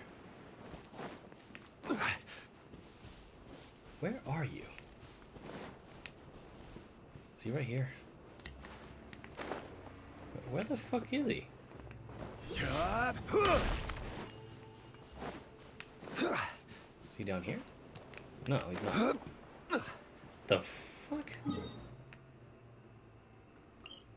Dude, I'm tripping. Where the fuck do you get? How the fuck? I'm gonna navigate him.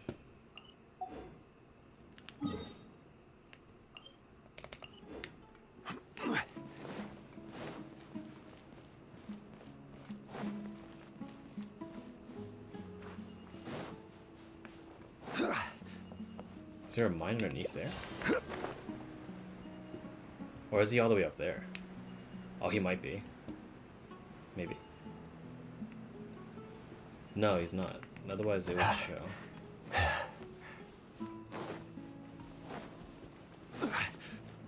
I legit can't find this dude. Is he just not here? Like, I'm on top of him right now. There's nothing above me.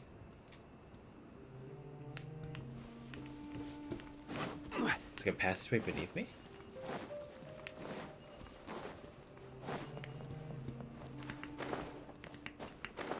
No, there's not. Where the fuck did he go?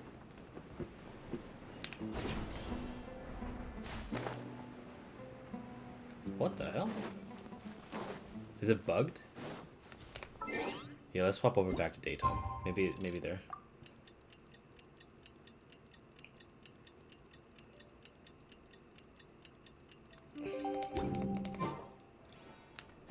Dude, he's just gone. Dead ass. Is he just in the air? No, he's not. Dude's just gone. All right. Suit yourself, I guess. Oh, unless if this is the cave system. Oh, it might be. Damn it! I fucking. How are you feeling now, Tainari? Do you want to rest some more? Still, that's so cool. Little sound effect. There's some shade here, so we can stop for a while. All right, let's do that.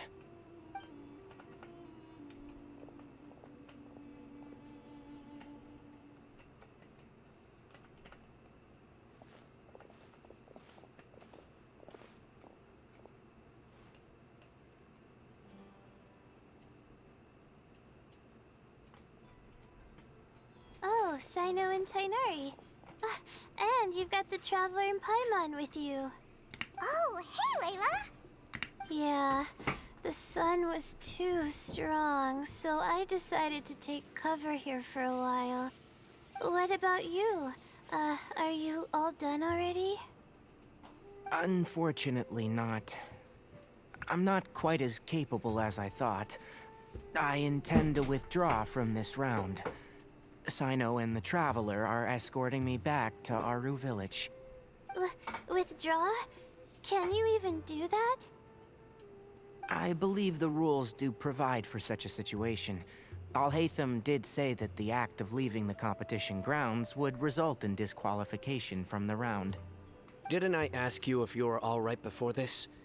If you had just decided to withdraw then, you wouldn't have had to suffer. Well, I had to try, didn't I? So I tried, and it didn't work out. And now I'm backing out while I can. When I get back, I'm definitely going to make a batch of sun-resistant oil. Next time I venture into the desert, I'll be prepared. By the way, you're Layla, aren't you? You don't look very well yourself. Will you be all right?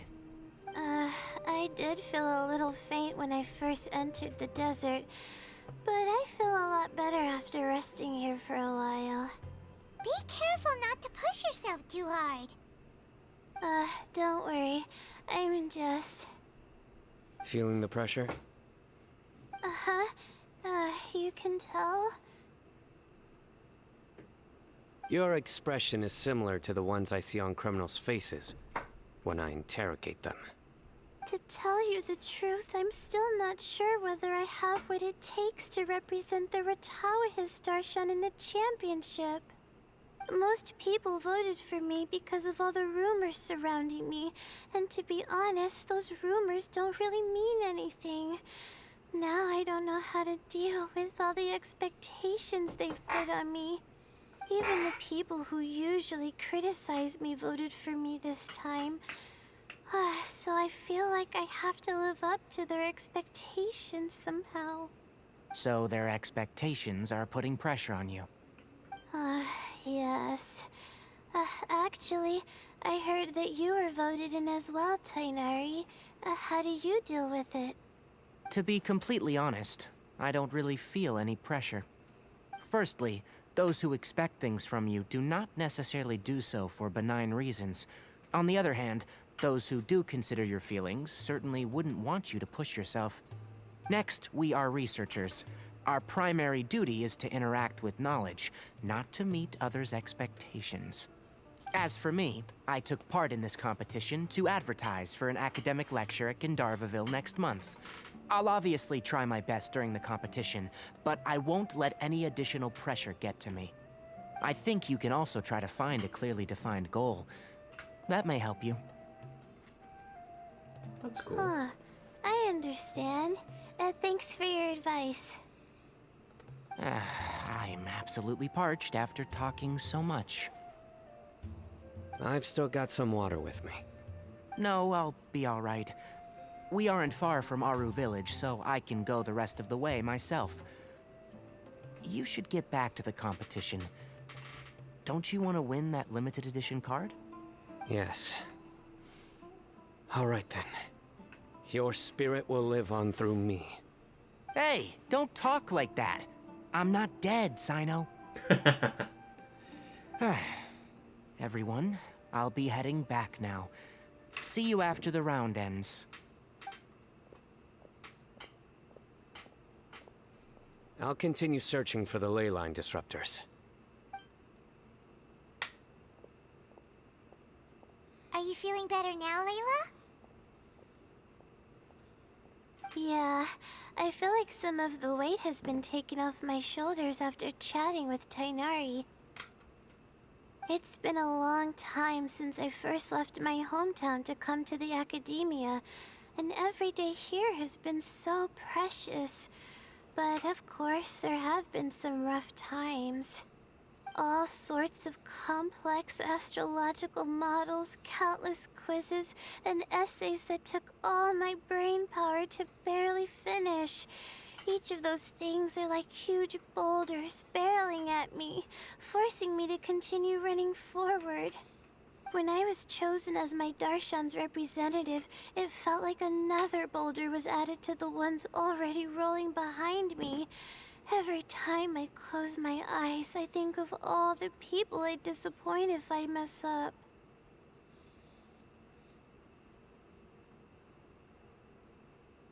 Yeah, I think that's what Tainari was trying to tell me. You're our good friends, which is why you didn't stop him from dropping out of this round, and why you don't feel disappointed in me. That's right! No need to feel so down! That said, he did also say that he hopes I could have more concrete goals for taking part in this competition. I don't have any now, but I'll give that some thought. Anyway, I won't take up any more of your time. You still have to record the other contestants' progress, don't you? Perhaps they've had some breakthroughs while we've been chatting. True. We should go look for the others. Now, who's left? Tainari's dropped out for the round, and we just saw Sino. You could go see how Madame Farozan's doing. I've heard that she's quite knowledgeable about the desert, so she's probably made some progress by now. Okay, let's go look for Farozan.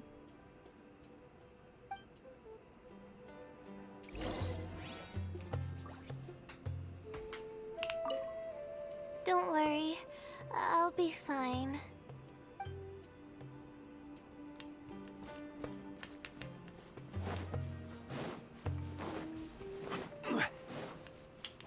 Again, where is this fucking nerd?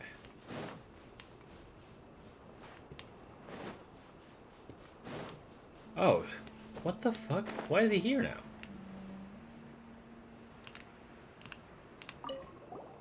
Looks like someone's taking it easy.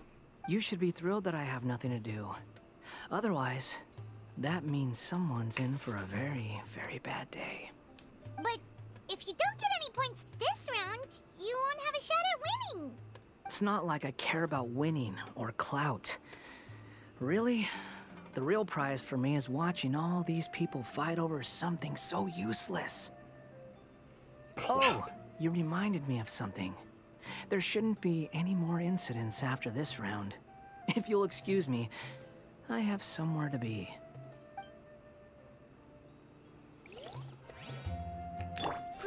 Grow!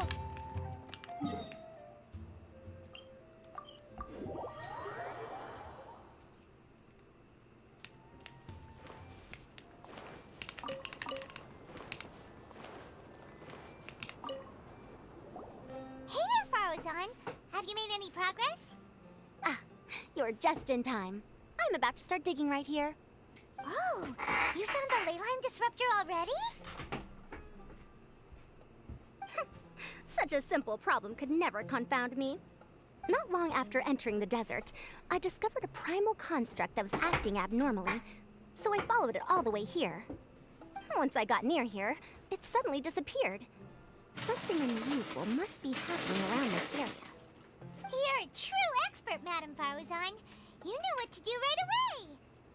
Well, I do happen to have more experience than most. But that aside, has anyone completed this challenge yet? Nope, not yet. Well then, I suppose I'll be the first. What about that boy Tainari?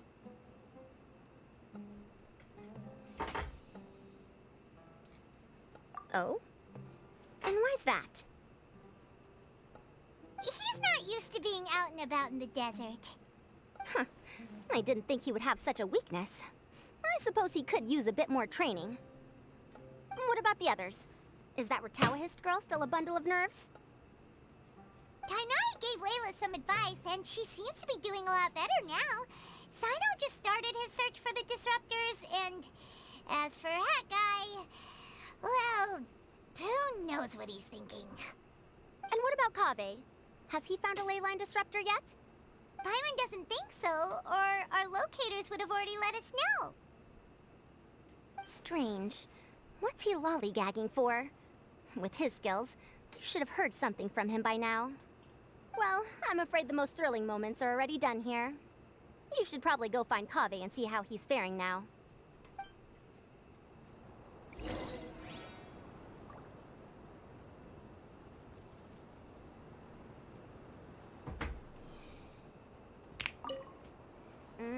Here it comes. I think I'm about to strike gold.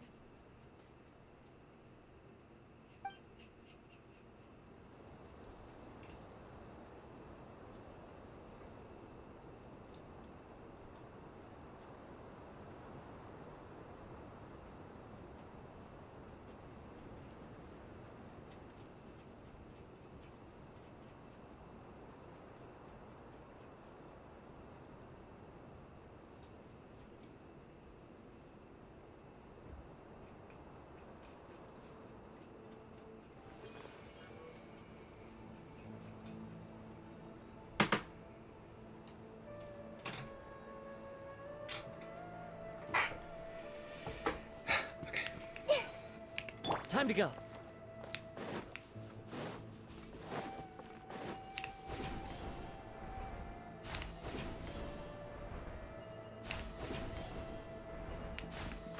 Oh, Kaveh's down there now? Look at how many foxes are following him. That's hilarious. Look at that.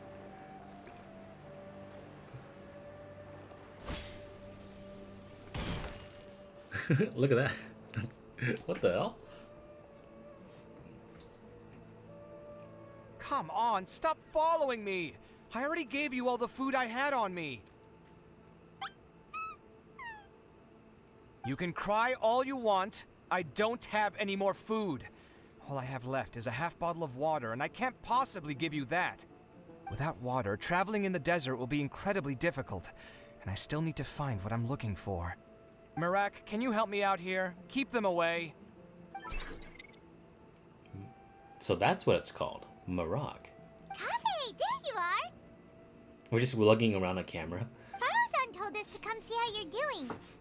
What are you up to? Just thinking about it makes me upset. Not long after I entered the desert, I was accosted by these fellows. I don't know why, but they didn't leave the competition grounds, and now the ley line disruptions have left them confused and circling around the area. The moment they saw me, they wouldn't leave me alone. They even cheated me out of my limited food supply.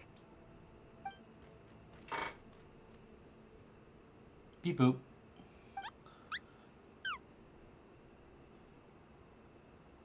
Hey, didn't I ask you to keep them away? Kaveh, is this flying metal thingy yours? That's right. This is my toolbox, Mirak. Your toolbox? Huh. It seems pretty fancy. Hey there! Can you understand us? Beep boop. Why is it here with you? Sometimes I need to carry things when I go out, so it's handy to have a portable toolbox. Well, this definitely doesn't look like an ordinary toolbox, that's for sure. It's a long story. When I was working in the desert, I ran into a merchant group who had a machine core they excavated from some tomb. It was clearly from King Deshret's civilization. His technology still isn't fully understood, and Kasharawar has many different opinions on this topic. Our current theories cannot explain such mysteries. Upon seeing such a rare, complete specimen before me, I forked over all the mora on my person to purchase it. Some time back, I wanted to make an automated case that could store my offloaded items. With that core, I created Mirak. It can't understand commands that are too complex, but it can serve as my assistant and help me with things like mapping and surveying. Most importantly, it can't talk, so it can't give me any attitude. Oh, look at him. Oh, yes. Thanks for helping hide the fact that I live at Alhatham's place earlier.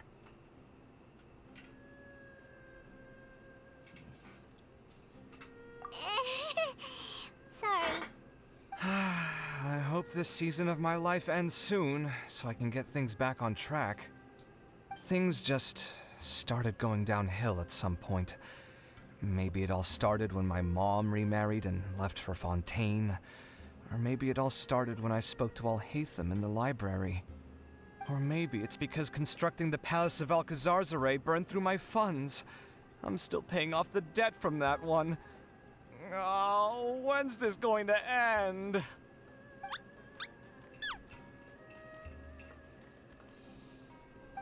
Now that I think about it, I guess we're all unlucky here. It's not like any of you asked to be trapped in a ley line disruption. Okay, let me get you all out. What a guy. Kaveh, aren't you going to look for the ley line disruptors? Yes, but I can't just leave them here, can I? Oh, forget it. The more I think about this, the more I feel a headache coming on. I'll get back to searching once I get them out of here. Time's a-wasting. I'm off. Kaveh looks like he's conflicted. He really wants to win, but he can't ignore those he wants to help. Paimon's always felt like he's the type who easily gets himself into tough spots. Paimon doesn't mean this in an insulting way, but he seems like the kind of guy who'd be really easy to take advantage of. You're certainly cruel with the truth. Whoa, someone's done already! That was quick. Right? Wonder who it is. Let's go back and ask Alhatham. It's probably Sino.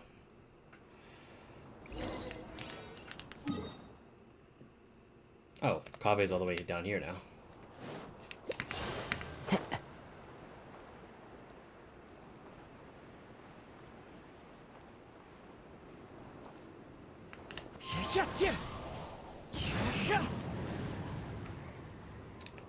Everyone hold hands. Shh, quiet. I'm currently trying to find a way out of here.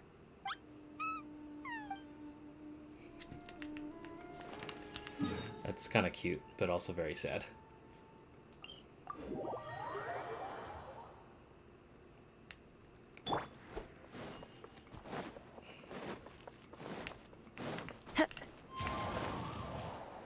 It's definitely Sino who got first. Yeah, there it is.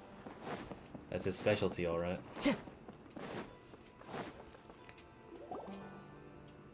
Verification complete. Congratulations on being this round's first winner, Sino. Ooh, so Sino was the quickest. I am from Spontamod, after all. We know a lot about ley lines, so finding a disruptor was never going to be particularly difficult for me. Since the Traveler and Paimon also happen to be here, do you have anything you want to say? Anything I want to say? My friend couldn't continue on, so failure was never an option. The bonds of yesterday will forge the road to tomorrow. With the ties of friendship that bind us, I won't lose to anyone. That's a line from King of Invocations, one of my favorite works, and it sums up my thoughts right now. It might be a good thing that Tainari isn't here, or else he'd give Sino a good smack right about now. Oh wow, it's already so late. Everyone's probably running low on food and water. It'll only get harder from here on out. Something similar happened in King of Invocations. What a classic. Any thoughts on that, Alhatham? I have no thoughts regarding King of Invocations. Milu obviously wasn't asking about that. Deserts are much more dangerous at night, so this competition should be nearing its end. At the moment, only Farazan, Layla, and Kaveh remain. I wonder who the next person to find a disruptor will be. Wait, only 3 people are left? Tainari forfeited, and Sino's already done. What about Hat Guy? He also forfeited not long ago. Ugh, Paimon can't understand what he's thinking at all. But, like Al-Haytham said, this round's almost over. Let's go see what the other contestants are doing. Gonna go back out? Or is everyone here now? Things are really heating up now. You can feel the contestants' passion too, can't you, Al-Haytham? Compared to the abstraction of human emotions, the desert heat is easier to intuit. Tainari made the right decision to forfeit. God damn it. Fucking nerd.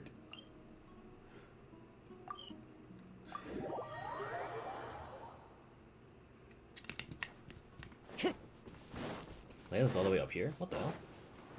Oh. Skip.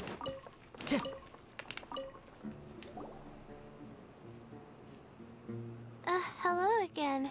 You know, it suddenly occurred to me that you guys have had to do a lot of running around this time. Don't you find it tiring? Well, in that case, let's take a short breather here.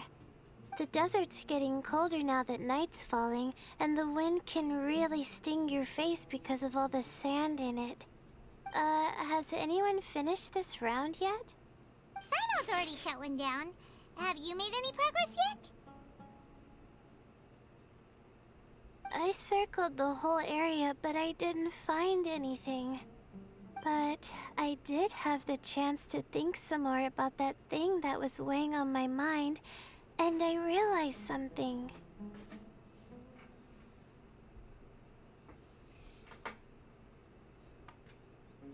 Well, my fellow Ritawahist members must have all put my name forward for different reasons, and maybe a lot of them only picked me because they wanted to watch me make a fool of myself. But be that as it may, I believe that a lot of them genuinely do expect great things from me. And I want to live up to their expectations. I don't want them to regret putting my name down.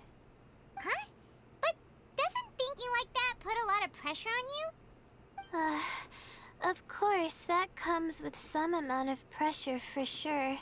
But now I've thought about it, I don't feel like this is something I have to do. Instead, it's something I want to do. That may not sound like a huge difference to you, but it's helped me relax a lot. So don't worry about me. Well, that's great! Also, now that I've relaxed, I'm suddenly really sleepy. I think I'll just take a quick nap. Just a quick one.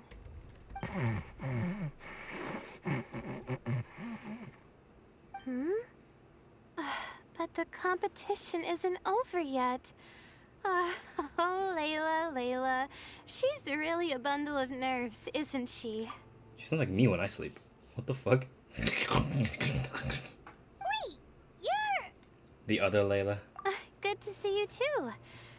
Ooh, it's nice to be out. Feels like I've been cooped up inside for quite a while. Well, since I'm here, I guess I should help her finish this. What are we supposed to be doing here again? Finding a ley line disruptor, was it? Let me see. Looks like she's basically gathered all the information she needs. It won't take long to wrap this up. Come with me, you two.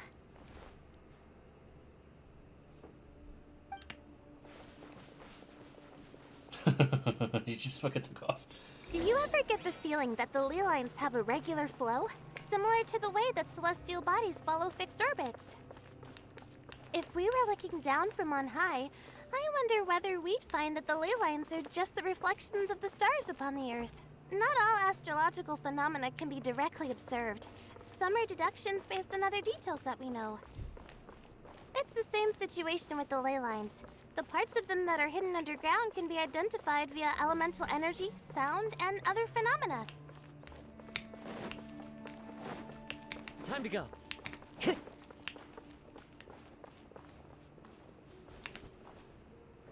Plus, now that someone has shut one of the disruptors down, the contrast between before and after can provide me with further information still. Let me see. It should be here, I think.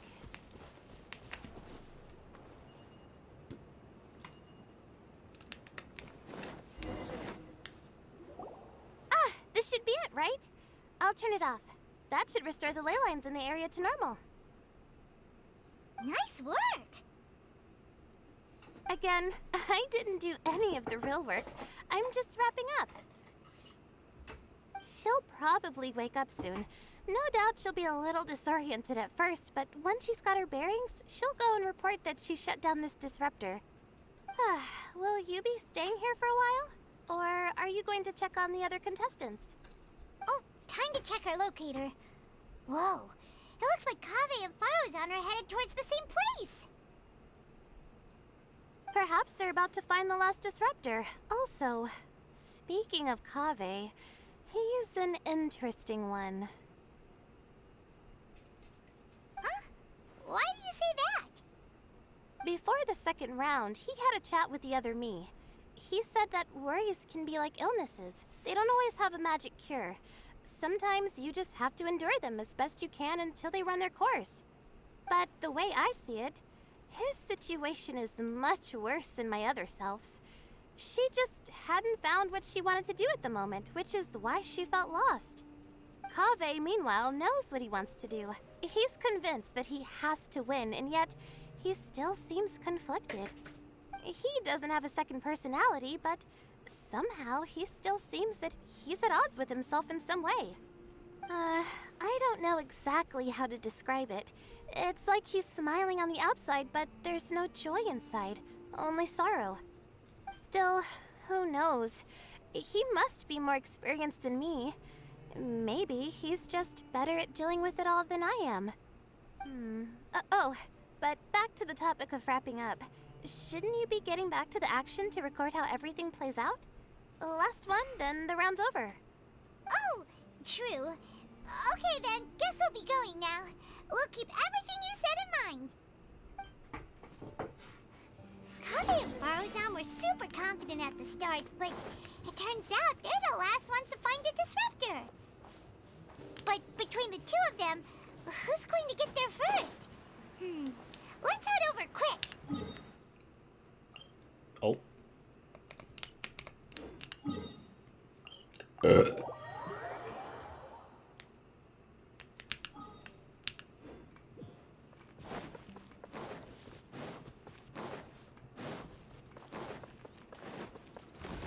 Oh god, jump scare.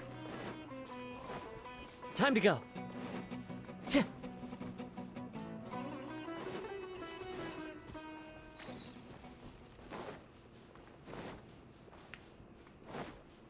They must be up here, right?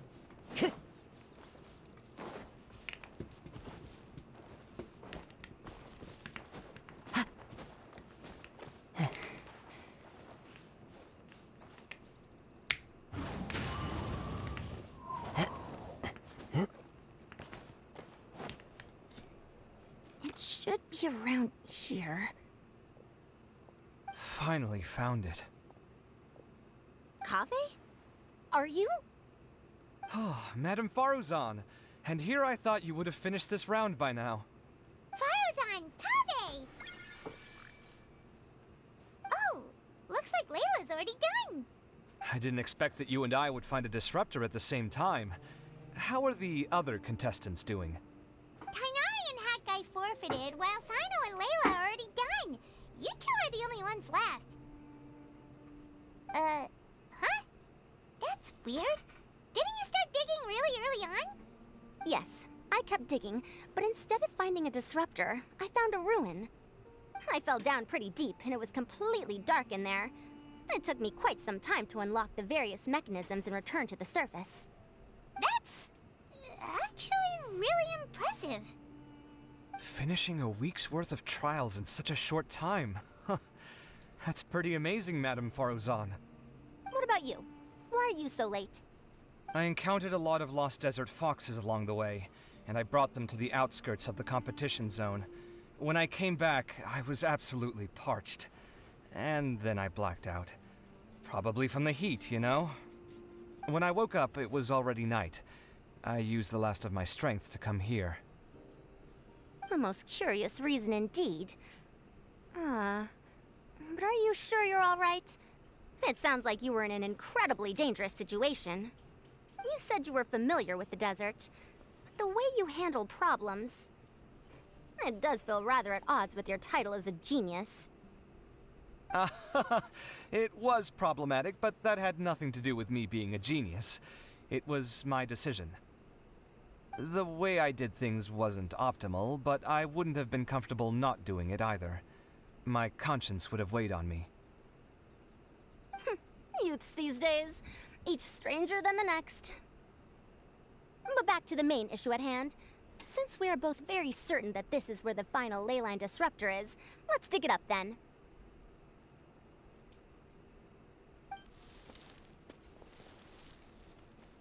Well, this is indeed it. Of that there is no doubt. But how shall we count the score this time? What is it, youngster? You seem relieved. Oh, nothing. I was just thinking that this round's finally over. There shouldn't be any more innocent creatures getting wrapped up in danger. As for the points, I guess we can draw lots again later. I can't think of anything better. Alright, in that case, let's all head back to Aru Village. Paimon thinks you'll both need some water and rest.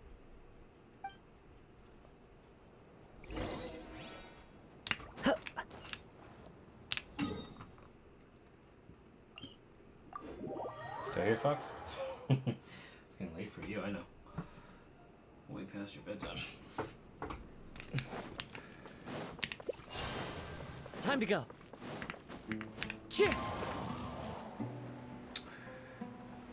Staying up today, huh?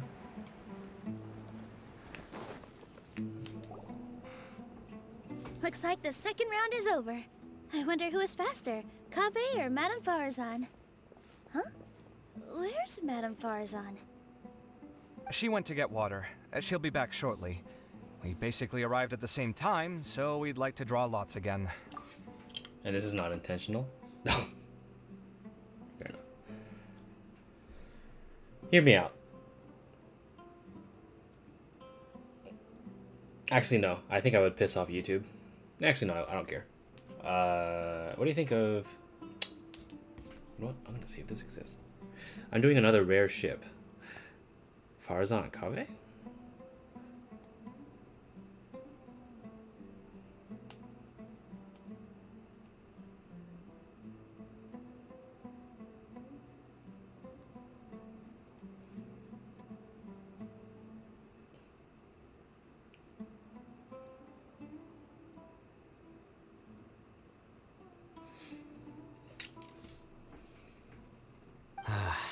You get caught up in something so easily, like drawing lots. I don't hate it. I don't think I hate Farzan and Kaveh as a pairing. I'm not caught up in anything. Don't make it sound like I take pleasure in having bad luck. Really? Then should I say that you have a curious affinity for drawing lots? I'll go get the box and slips of paper for the lots. Please wait a moment. Oh, here we go again. Let's see how I fare. Kaveh emerges triumphant. Yo! I got it! Did you see that? I won! Congratulations! Looks like Kaveh's luck's taking a turn for the better! Oh, finally! After all this time! It looks like you've been rewarded for your tribulations in the desert. This round's points are yours. And with that, our second round is done. Sino, Layla, and Kave are our victorious contestants. I'll hate them suspect something. It's like, what the fuck? As for the current standings, let me see. Sino and Layla both have 4 points, putting them both in first place. The rest in descending order are Tainari, Farazan, Kave, and Hakai. The next round will be the final one. Please rest up before then, everyone. I heard that some stalls at the Wisdom Gala are debuting new games, so feel free to drop by if you're interested. Otherwise, see you next round.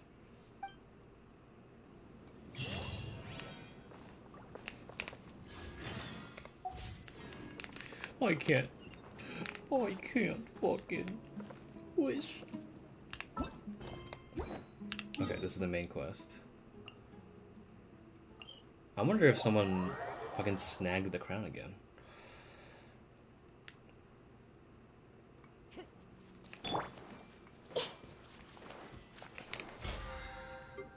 Oh.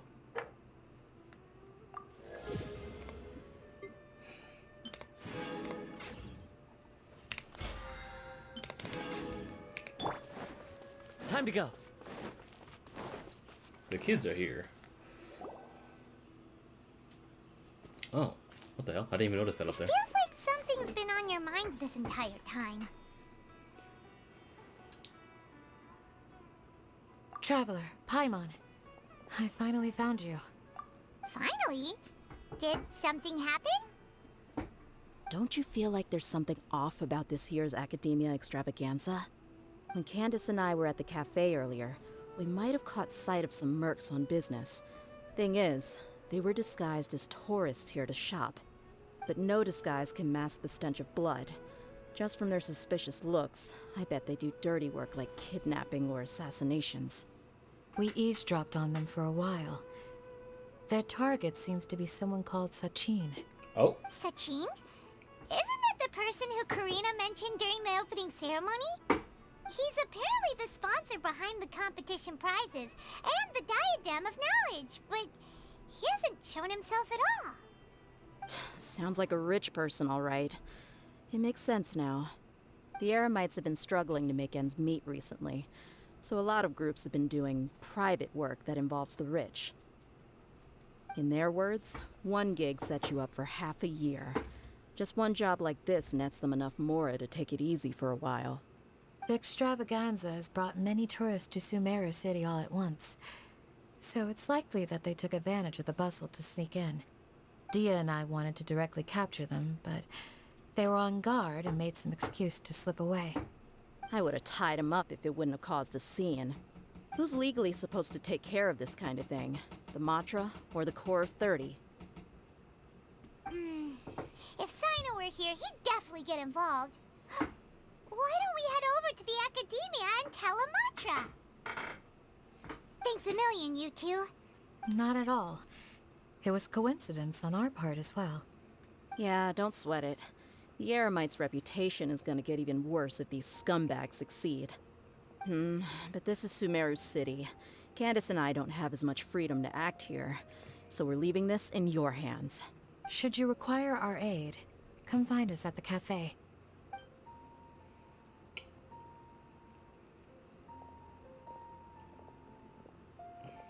Paimon's noticed that something's bugging you. Is it the extravaganza? 'Cause Paimon's starting to think that there's more than meets the eye here, too. But thinking like this isn't doing anything. Let's just go find Amatra.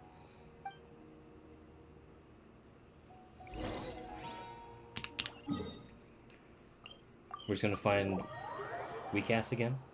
Is that where we're gonna be at? I forgot Kabe's a tall male. I can use him to get around faster. Hey, isn't that the Matra we investigated Siraj with? Arav, wasn't it? Let's go talk to him. Hello, both. It's been a while. Do you have any issues to report? Someone's planning to kidnap Sachin. Goodness. Though I suppose it's not all that surprising. The growing popularity of the extravaganza has given him quite the reputation boost as its sponsor. He's seen as one of these super rich types. Well, since he's got a target on his back now, shouldn't you send some people to protect him? To tell you the truth, we've thought about doing just that. However, Sachin apparently prefers to spend most of his time out doing field work, and hardly ever comes back to Sumeru City. No one has been able to contact him. Our only lead is something he once said. Each time the Interdarshan Championship is held, I will be watching from close by to choose a suitable person to inherit my estate. Assuming he remains committed to that promise, then he must be right here in the city somewhere. I suspect that the Eremites in question must have heard about that as well, and decided to come here and try their luck. So they shouldn't know where Sachin is either, right? I would assume not.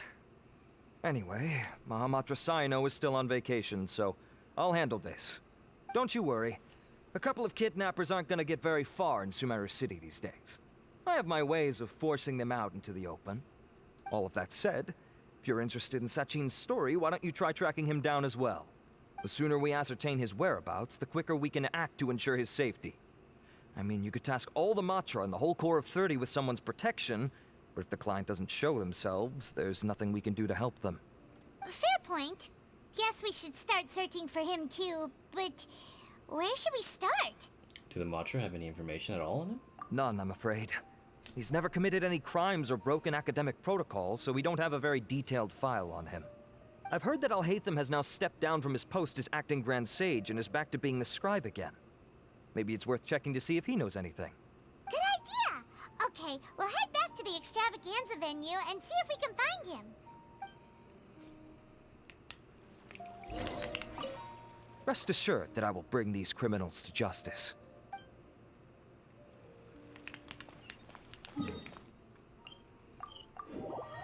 Suspicions aroused. Also, I wonder. They said they're at the cafe, right? I wonder if Dia and Candace are here.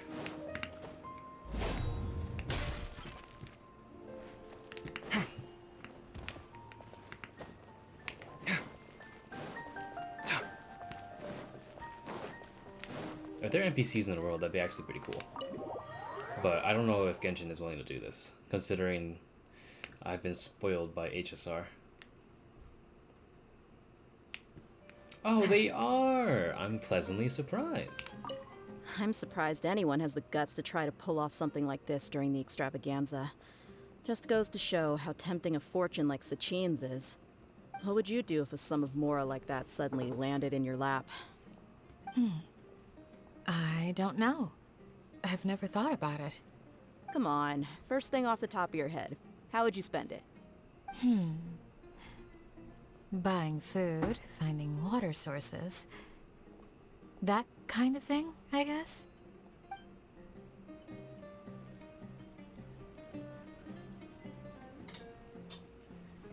Pure heart of the soul, huh? Can I read their minds? Hey! There's not much harm that a bunch of small-time crooks can do. This whole Sachin affair, something about it strikes me as strange. This is good coffee.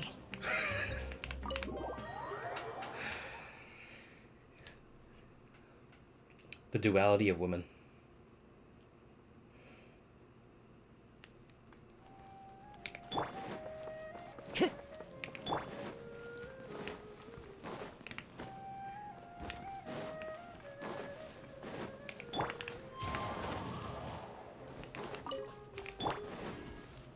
Can I read their minds here?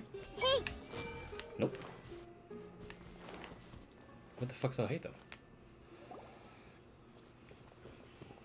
Hey, Nilu! Have you seen Alhaitham anywhere? Alhaitham? Why, what is it? We're trying to track down someone and we need him to pull up some records for us. Oh, I see. Sorry, I don't know where he went. He's always the first to leave after the competition ends, and he never tells anyone where he'll be going. Huh. Yeah, actually, that sounds about right for him. Let me think. To be honest, he doesn't seem very interested in the extravaganza, so he probably doesn't stick around longer than he has to. To him, being a commentator is just extra work he was roped into. Do you guys know of any places he'd go after work? Maybe you at home? Ooh, maybe. Paimon remembers that his house isn't that far from here, so we might as well check it out. Ah, yes, the one VR chat world that's so horribly optimized that I can't fucking walk in it. I wonder where Alhaitham would go.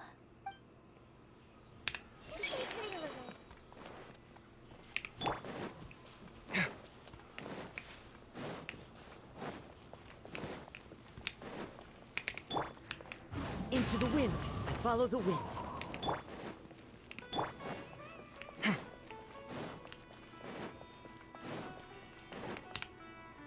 Knock, knock, knock. Let's try knocking. He's probably just gonna open it up. Oh, No answer? Maybe no one's home. knock again. Hello? Alhaitham? Are you in? We need your help with something. Oh, it's you two? Oh, Kaveh. Oh, Kaveh, you're home. Come on in. I'll get the door for you. Thanks, man. We finally get to step back into Alhaitham's house. That's cool. We didn't hear a peep when we first knocked. We thought no one was home. Well, I can't be too careful. If someone from the academia came here looking for Alhaitham, and I opened the door for them without thinking, before long the whole city would know that I'm living here. You're pretty conscientious about this, huh? So, what happens if someone comes inside looking for him while you're at home? It's fine, as long as I stay in my own room. Anyway, why would someone just barge in here looking for him? Most people have better things to do. Fair enough. So do you know where he is at the moment? What do you think? Who knows what he does in his free time? All that matters to me is that he's out of the house. Did you have a quarrel or something? I wouldn't call it that. He's just incapable of saying anything pleasant at all. I told him how the second round went. I won the lot draw, remember? Because of good karma, of course. My luck's on the rise. But him, being him... Oh, you wouldn't believe what he said after I was done talking! You're always quick to remind me that you're my upperclassman, and yet you do not problem solve in the manner becoming of an upperclassman. This begs the question of why we attach prestige to seniority at all. What does he mean, manner becoming of an upperclassman? What, am I supposed to earn the title of upperclassman now? And he didn't stop there. He said, I'd encourage you to reflect on why you've ended up having to rely on luck every round. Frankly, it's incomprehensible to me how you've managed to make it to this age without acknowledging the proverbial elephant in the room of your life. Yeah, that does sound like something Alhaitham would say. I've had it with him. Every time I talk to him, it's the same way. He finds a way to infuriate me every single time. Anyway, the disdain is very much mutual between us, so I'll be moving out as soon as possible. I'm actually packing my things right now. He'll have to get used to doing his own cleaning and tidying from now on. See those perfectly hung paintings on the walls? They're coming with me too. If his life wasn't utterly devoid of artistic sensibility already, it certainly will be after today. Wait, you're moving out already? But the competition isn't even over yet. How can you afford it? Well, obviously I can't just yet. I'm just packing early to get ahead of the game. I've got my new place picked out already. The moment I have my hands on the prize money, I'm going to buy it and move my things right in. It'll take me 3 days tops to move out of here for good. I now know what I have to do to achieve this goal. No matter what happens in the third round, I will win.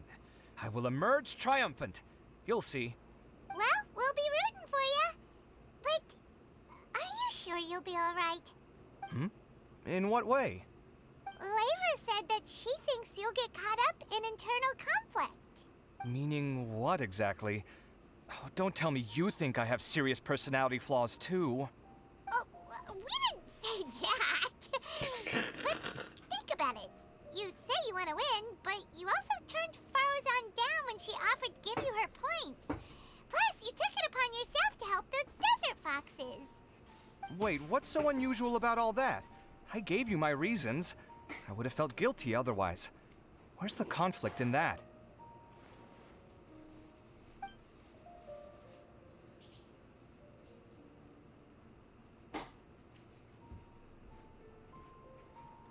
Why would you feel guilty?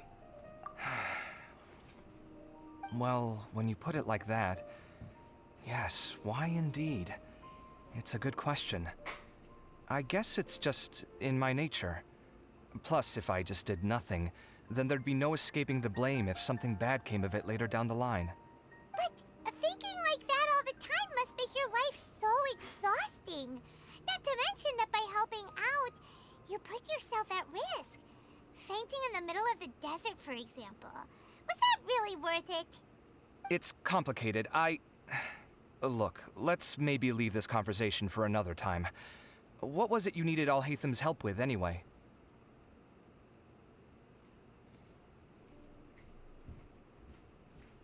We'd like him to help us look into Sachin. Sachin? Huh. He did actually mention a Sachin recently. I remember he brought a few documents home that day. He was thinking out loud as he looked through them, making some notes and doodling as he went. He even suggested that I should take a look, but I didn't. Give me a moment. Let me go find them.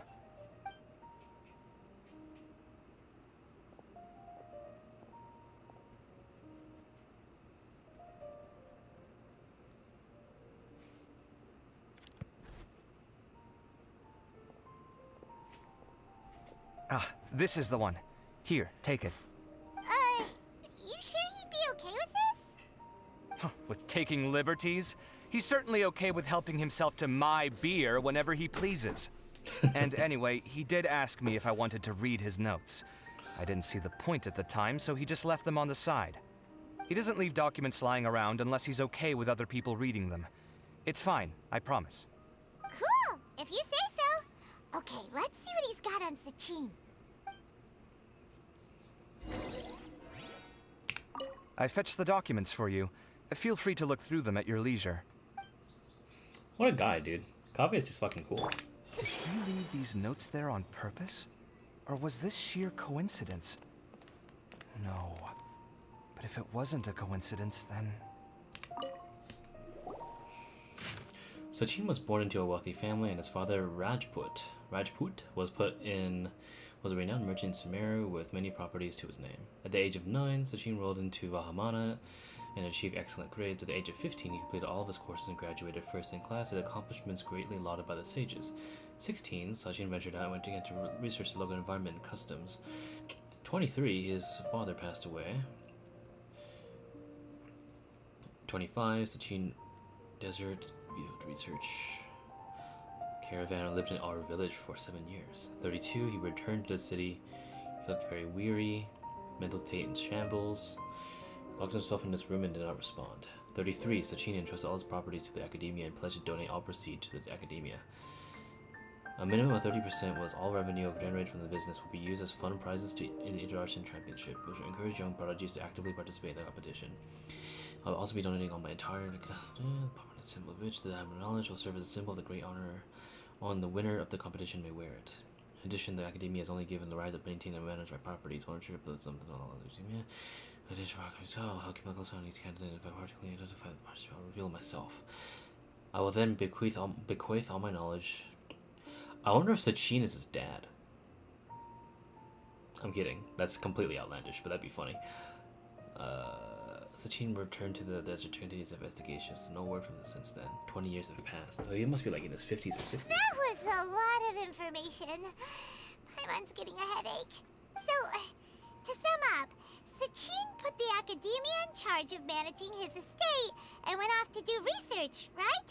He even said that if he really liked one of the contestants, he wouldn't just give them a reward, but his entire estate as well.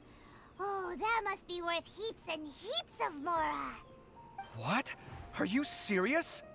All of Sachin's wealth, that's more than I could spend in a lifetime, surely.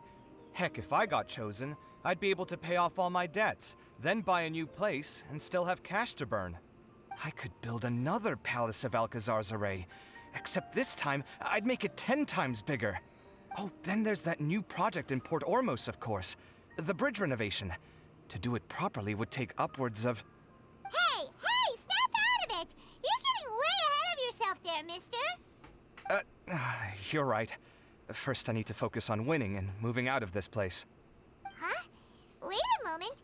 There's a loose slip of paper tucked in between these pages. Did Alhaitham write this? jotting ideas down as he was thinking things over. Let's see. Two phrases have been circled. Sachin, dead or alive, unknown. And diadem of knowledge. Some of this stuff is just plain incomprehensible. Is this written in some other language? Let me see. Huh. I recognize this script. Give me a second. Lofty ideals may provide no defense at all against nihilism, but perhaps little decisions can. That's a rough translation anyway. I can't guarantee it's 100% accurate. There's another smaller line of text underneath. Why would he bring that up? Wow! It's so cool that you can actually read this script! We worked together on a project once when we were students. The title was Decoding the Runes and Architectural Philosophy of the Ruins of King Deshret's Civilization. I had to familiarize myself a little with this script at the time. Oh, interesting. So, any idea what Alhaitham meant by all this? Who knows? The way his mind works is one of the great mysteries of the world. Fair enough. Well, guess we've learned all we can here. Yeah, he better catch those crooks. But until then, let's just head out for a stroll.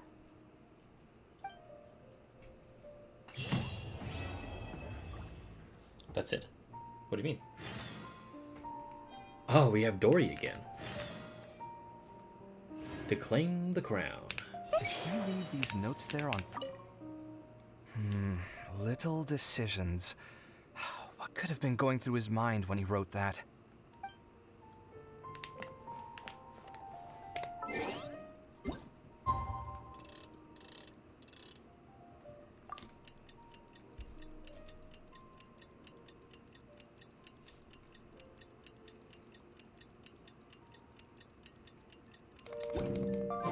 Paimon just heard that the Matra have arrested some Eremites who snuck into the city. Maybe they were the ones plotting to kidnap Sachin. Let's go to the Academia and check with Arav.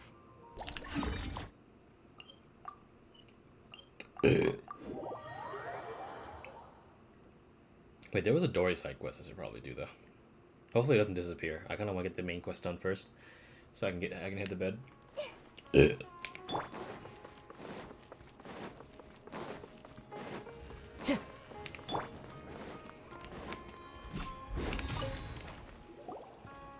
You're here. Sorry, I was just about to send someone to inform you. I only just finished interrogating the suspects. What did you find out? Well, lots of unexpected details, let's put it that way. The mercs themselves were surprisingly easy to catch. We just had someone dress up as Sachin and they took the bait. But then it starts to get messy. During the interrogation, we learned that they were hired by Sachin's own child. Okay, never mind, he's not dead. Why would someone want to kidnap their own father? What's up with that? It's anybody's guess at this point. In any event, apparently the guys we caught are just the tip of the iceberg. Most of them are still snooping around outside the city. We're diverting manpower as we speak to try and round them all up. Would you like to come along? Sure, let's go get to the bottom of all this.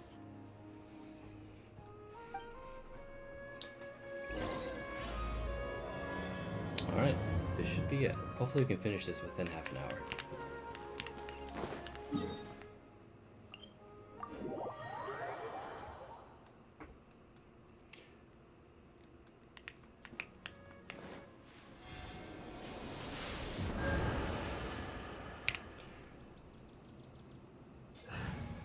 Let me bring along some familiar faces, though.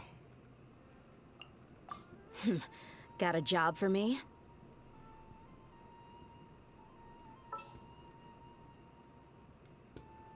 Stay close.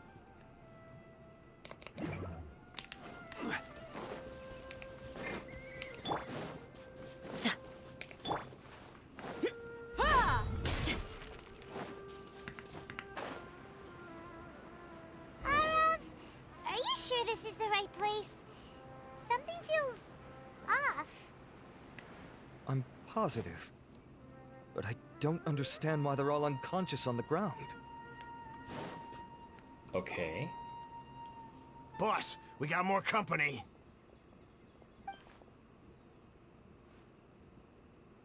Look, we were just doing what we were paid to do. You're punishing the wrong people here. You want the real culprit? It's this guy. He hired us to kidnap Sachin. What happened? Who beat you all up? Wait, you mean you aren't with them? With who? Who did this? First there was this flying brat. Didn't bother asking any questions, just started throwing punches. After that, some guy wearing green came along and interrogated us for a bit. Some flying dude. I've got the confirmation that's I so needed. fucking funny. This is the one who masterminded this whole plot. Giovanni, Sachin's son. If you have any questions for him, now's your chance to ask them. When you're done, I'm arresting them all and taking them back to the Academia for further interrogation. So why did you hire people to kidnap Sachin? What do you think? 20 years ago, he upped and left to go and live a carefree life, not giving a second thought for my welfare. As if that's not bad enough already, he went and put his entire fortune in the care of the Academia, along with a contract saying that one day he'd pass it all on to a genius he admired. That's my inheritance, by rights. You expect me to sit back and watch it go to someone else? If he won't give me what's mine, I'll just have to take it from him. Were you seriously planning to... Of course! Didn't he say he would be here somewhere, watching the championship from the shadows? So, I figured I'd get some people to nab him. Then I make him change the contract. And if the Academia doesn't agree to hand over the goods, I make him publicly announce that I'm his chosen genius. That wouldn't have fucking worked. No. The old fart knows how to stay hidden. I'll give him that. He's probably cooped up somewhere watching all this go on and laughing to himself. I already thought he'd gone mad 20 years ago. And who knows what a madman's truly capable of. What do you know about the Diadem of Knowledge? Diadem of Knowledge? You mean that thing he donated to the Academia? Well, I can tell you that it's very expensive. He sold a lot of assets to purchase it back in the day. Weird things started happening after he brought it home, too. For example, sometimes we'd hear a high-pitched voice coming from the storage room. Also, before donating it to the Academia, he once shut himself in that same storeroom and researched it non-stop for days. Something was already seriously wrong with him by that point.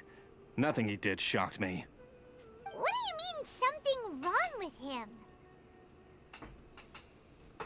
I only have a vague memory of it, since I was very young at the time. But I have the impression that he went out into the desert for research and didn't return for many years. When he finally did return, he was a changed person. He would mumble incomprehensibly and write essays day and night. I asked if I could see what he'd written, but he chased me out of the room. Later, he went out somewhere and took his written essays with him. When he got back, he signed his contract with the Academia. Part of me wonders whether he'd already stopped being my father by that point. Perhaps the man we called Sachin was a demon from the desert who was wearing his skin. Okay, you can stop now. You're creeping Paimon out. You can believe me or not. Doesn't matter to me. I told you all I know. But if you do see Sachin, tell him this for me. I hate his guts. Whatever it is that he's researching out there, he'll always be garbage in my eyes. You finished? In that case, come with us. Well, we finally caught the guy behind all this. Thanks for providing us with the critical information. Do you still have any lingering concerns? The Diadem of Knowledge. Yeah! Al-Haytham's notes do mention that item. Scribe Al-Haytham looked into this matter. Understood. Well, if you believe there to be an issue with the diadem, I'd suggest contacting the organizers and getting them to pause the competitions while we investigate. That makes sense. Okay then, let's get back to the venue. We need to tell Karina what's going on. I bet everyone over there is like, ooh.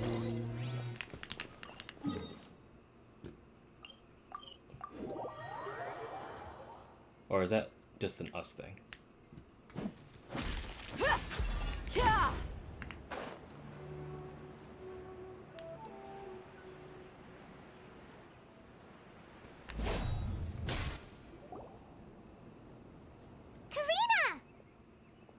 you're finally back.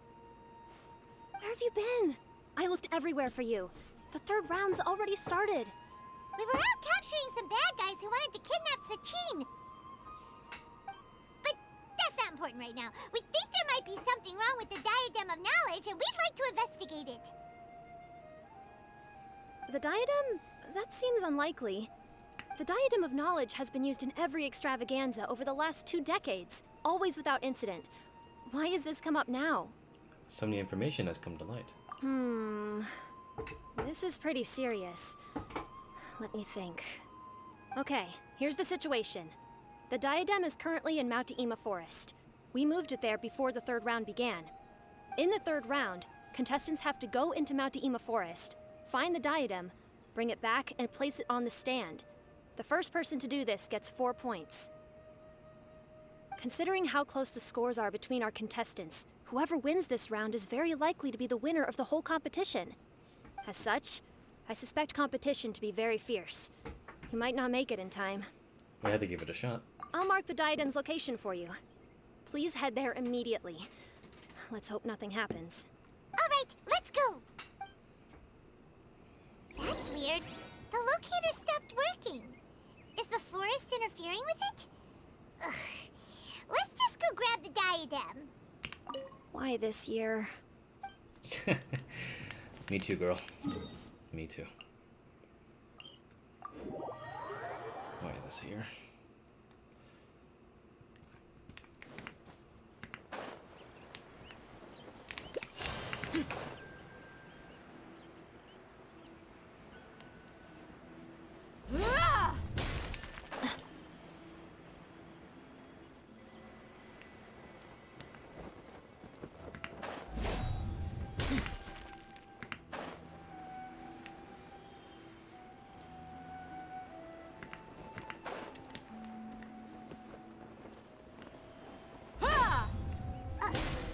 Uh-oh. This place looks empty. Did someone already take it? Well, we might as well head back and see if anyone's turned it in.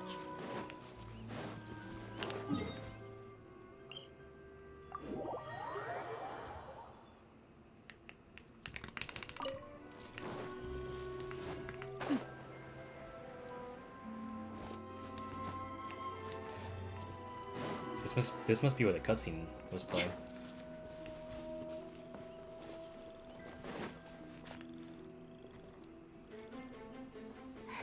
Oh, looks like Layla has seized the diadem.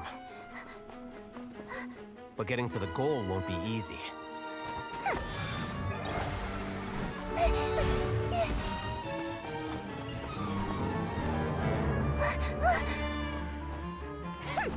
That guy enters the fray.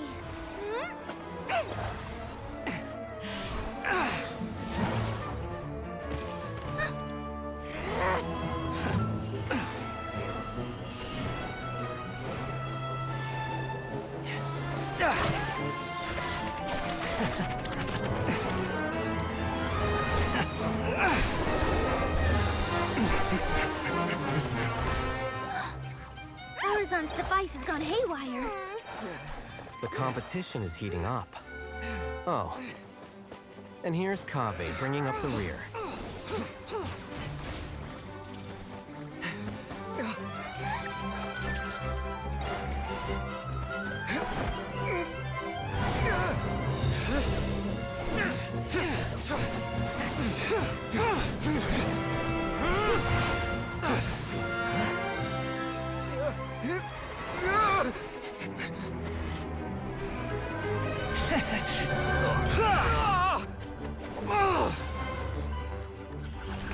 It's Kaveh's toolbox! Throwing the diadem to its owner!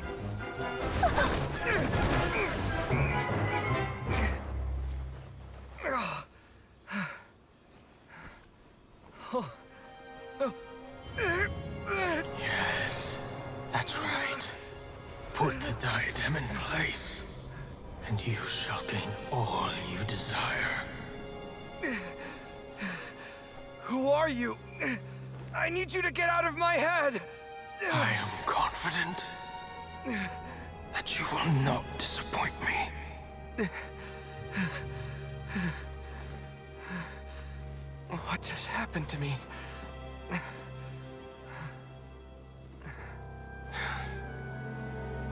Something's wrong.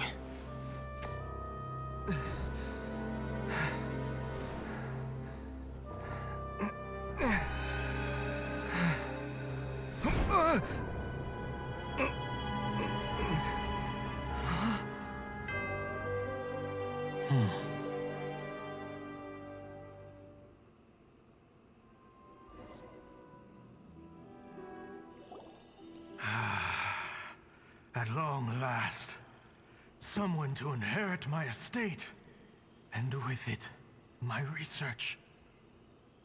Come, Kaveh. Come to me, my child. How do you know my name? Who are you?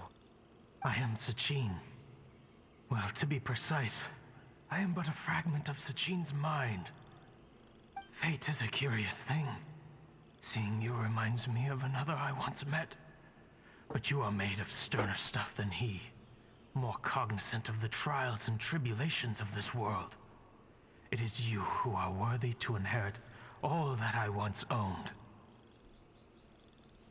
We meet for the first time, children.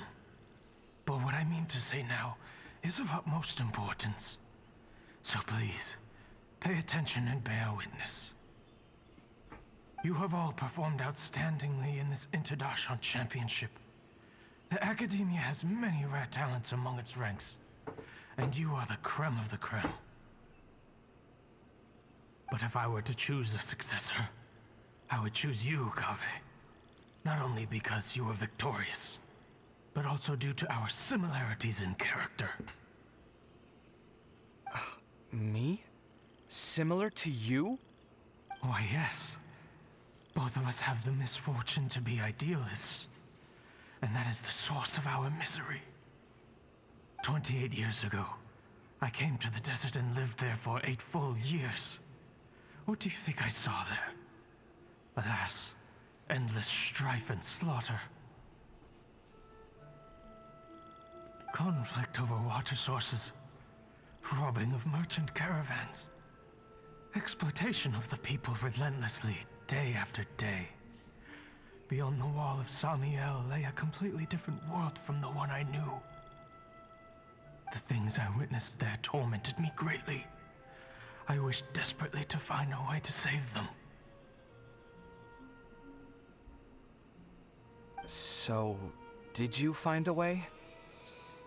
As a Vahumana scholar, I tried to use Vahumana knowledge to find the answer.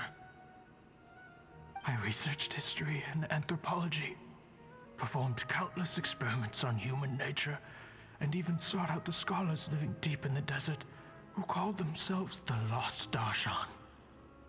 But in the end, I found that the answer I sought simply did not exist. It was not possible to simply assign blame for these transgressions to any one party, for the sins are carved into humanity's very nature. Our nature begets conflict, and conflict begets destruction. This is the inexorable truth. The aim of my research was to draw lessons from history. But what I discovered was that history offers no such guidance. Things can only ever go from bad to worse. After this realization, I could no longer see the meaning in anything that I had ever learned. Consumed by an overwhelming sense of emptiness, I could no longer bear to face life. And so, I decided to bring my life to an end. But before I went through with it, a strange twist of fate led me to come into the possession of this diadem, which has the ability to preserve part of one's consciousness. Into it, I placed my experiences before requesting that the Academia manage my estate. As I thought, the contract you signed with the Academia was in essence your will. But if you'd given up hope on this world, why did you feel the need to do this? I mentioned that I had performed a great many experiments concerning human nature. You may regard this as the very last experiment of them all. The Academia has no shortage of genius talents. nurturing the brightest minds of every generation. And so, with a handsome reward to draw out the worthiest of individuals, my hope was that one day I would find one who could untangle the mystery of human nature once and for all, and help to move the world onto a better path. I see. So you desired a successor who was not only a genius, but who also understood the suffering of ordinary people. Such a person would have a clearer understanding of humanity, society, and the world. Huh? But did you ever consider that wealth numbs the human heart to the pain in the world? Even an idealist may be incapable of following through on your wishes after inheriting your wealth. You are highly intelligent, yet you are not the sort of person who would understand my line of thinking. To me, this is also part of the experiment. Part of my investigation into human nature. Whether my successor suffers as a consequence of my research, or succumbs to an indulgence in pleasure-seeking, my research will have progressed. I grieve the fundamental sickness of the world. I regret the unbearable weight of its history. And I lament the research that I failed to complete. And this, Kaveh, my dear child, is why you will be of great utility to me. You're absolutely certain that you want to give me everything you owned? For me to do with as I please? I have faith in what I see in you. Now wear the diadem, Kaveh, and complete the journey that I could not.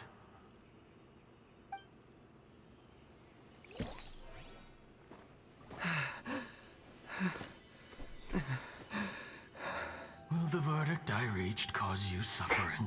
Or will this newfound wealth numb your heart? I look forward to your answer. All of my research materials are being stored at our... Huh? I've heard enough! My life's enough of a mess already. The last thing I need is more suffering. Keep your Mora. I don't need it. Didn't you say that you saw a lot of people in pain? Well, if that's the case, then your wealth can go to them.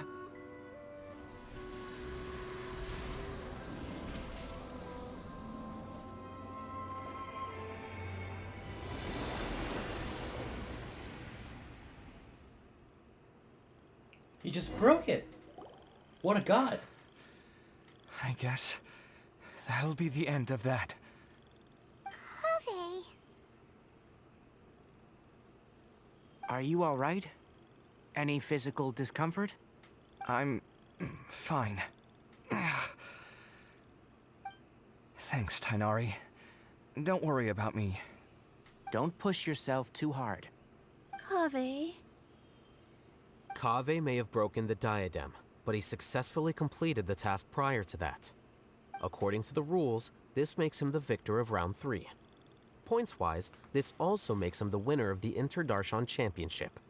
As the champion and Sachin's personally designated successor, Kaveh has obtained the rights to inherit the entirety of his estate. For the avoidance of doubt, can you confirm that it is your intention to donate all of Sachin's wealth? Like I said, he thought that the world is a bad place. Well then, let's use what he left behind to change it for the better. Rejecting the world will achieve nothing. He and I, we're not the same. All right. As the scribe, I will make a record of this incident on file. The sages will contact you in person for details on how exactly Sachin's estate is to be used. That sounds fine. I don't know if his research findings were right, nor would I know how to finish his research for him. But what I do know is that by ending this here, no contestants will have to suffer. We won't be the last. There will be more championships to come, and countless future scholars will follow in our footsteps. Sachin's words can only cause pain, but not anymore. No one else has to hear them now. We're all scholars here. I know full well that shutting down his views like this is autocratic and arrogant. Fine by me. I'll bear that responsibility. It's the least I can do. And, well, it's the only thing I can do. Well said. What you've expressed is a sense of justice and idealism that many aspire to, but few dare follow through with. I say this despite the fact that, in my view, it's quite ridiculous. You have long been aware of what your flaws are, but your pride alone prevents you from admitting it. Nevertheless, your perspective is well suited to appearing in a victory speech. Contestant Kaveh, on behalf of the organizing committee, it is my honor to congratulate you on your victory. What? Please. I don't need your insincere praise. Anyway, this isn't the time or place for debates. Keep your commentary focused on the competition, not my views. Congratulations, Kaveh. Also, you'll need to prepare for the award ceremony. Looks like the ceremony will be held at the main venue. Let's head over and check it out. Honestly?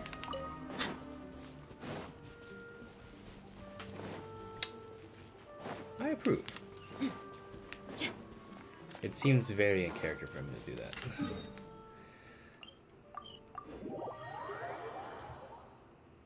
All right. Well done. I'm glad I binged this.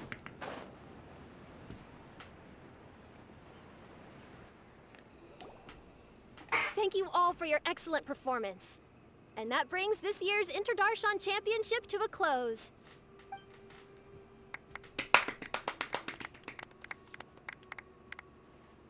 Finally, it gives me great pleasure to invite our champion, Kaveh, to the stage to receive his award.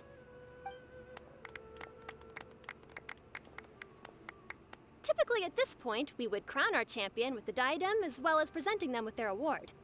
However, we have just received word that Kaveh has inherited Sachin's estate and made the decision to donate it all to charitable causes. Sachin's estate is getting donated? So much, Mora. And he gave it all up? Kaveh's generosity will give many struggling families the chance to change their lives for the better.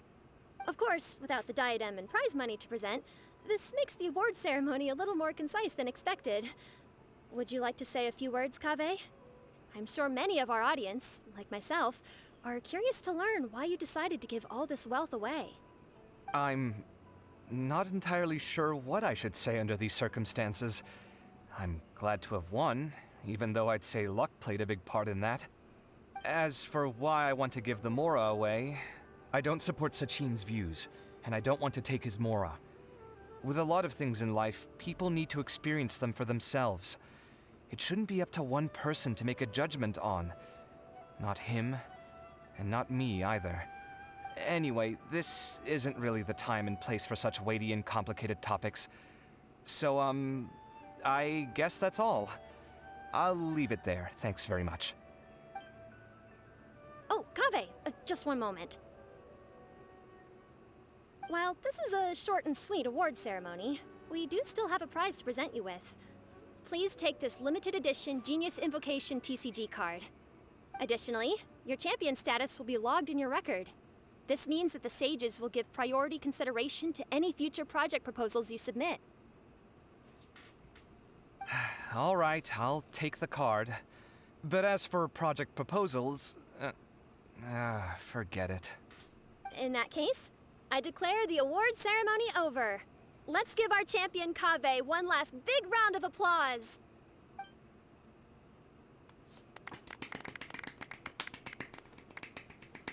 I still don't really get it. The sum of Mora would have been enough for me to live in luxury for my entire life. That just means you're not strange enough to understand the way that geniuses think. Come on, we've still got the whole Wisdom Gala to explore.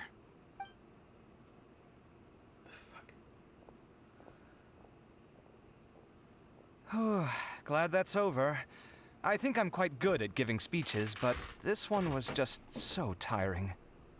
Do you mean that you're still exhausted from the competition?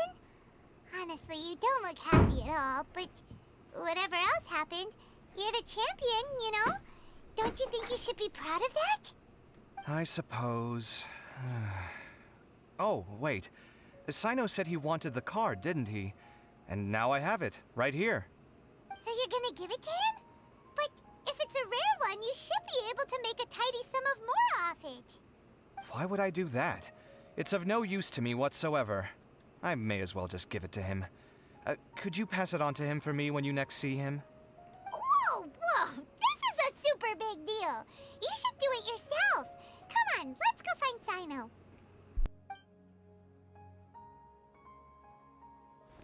Huh?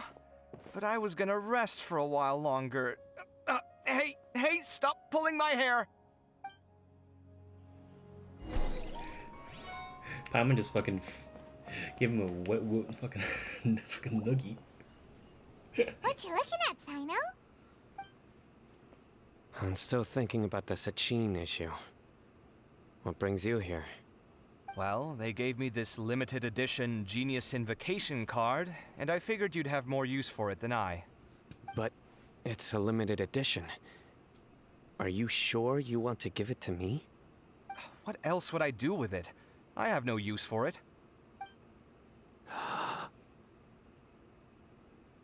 But it's limited edition. Kaveh, are you in trouble? You don't have to do all this. Just tell me what's wrong and I will help. Oh, that's not what I meant at all. Yes, I have all sorts of problems, but that has absolutely nothing to do with this card. I'll figure my own issues out by myself. All right. In that case, I accept your generosity. But now that I realize that you have no concept of its value, I cannot simply take it from you. How about this? I shall buy it from you at a fair price. Namely, the price that the previous limited edition card sold for.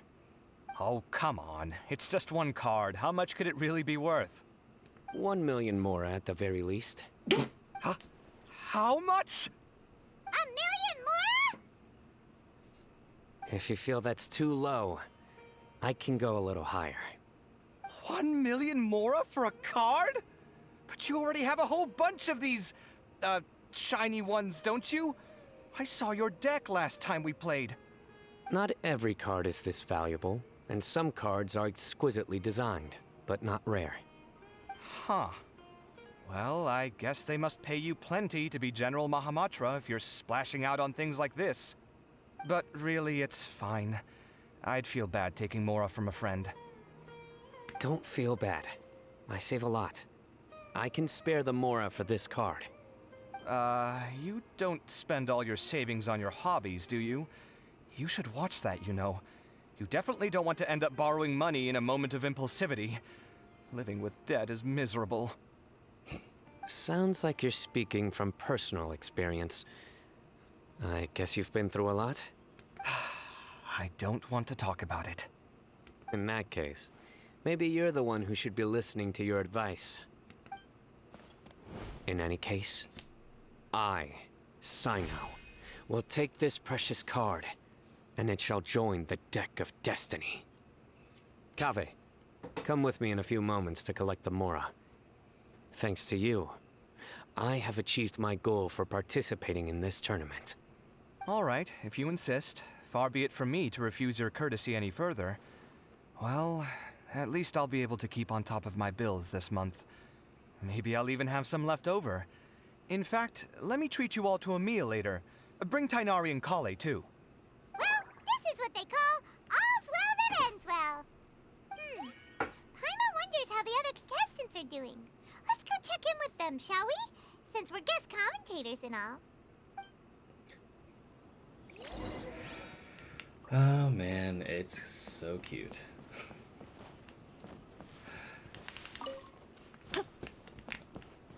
Man, who would have thought that just making some fucking person just a regular human being would make him probably one of my favorite characters of all time. Kaveh is actually such a good character.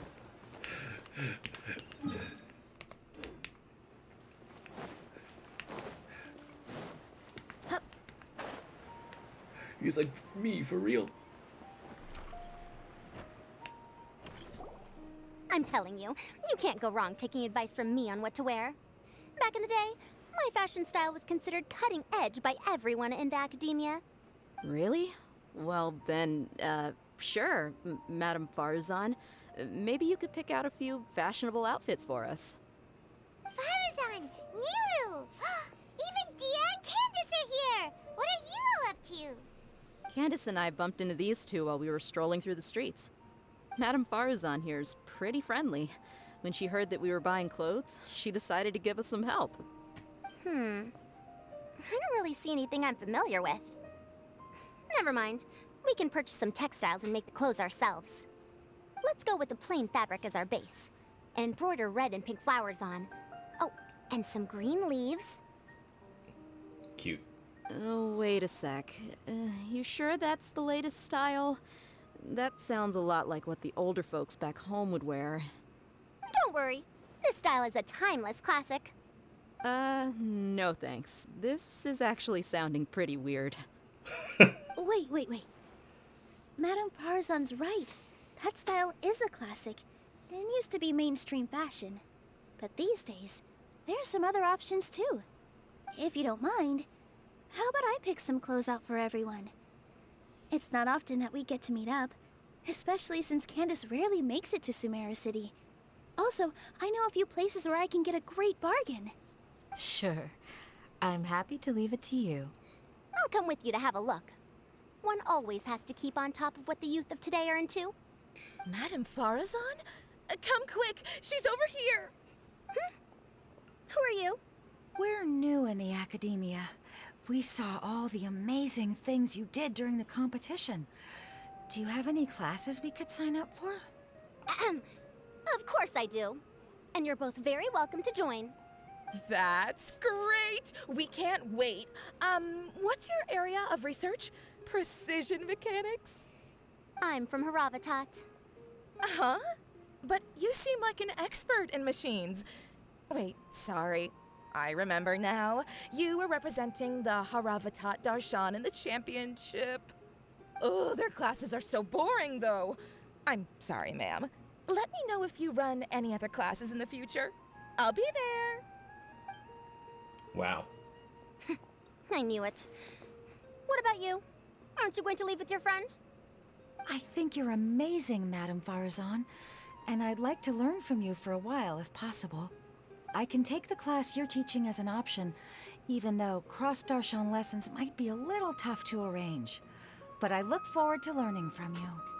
I see. You're a good egg, child. Don't worry. Study under me, and I promise you, you will get the best teaching available. Thank you so much, ma'am. Well, I won't disturb you any further. See you in class. I don't quite understand what happened there, but congratulations, I think.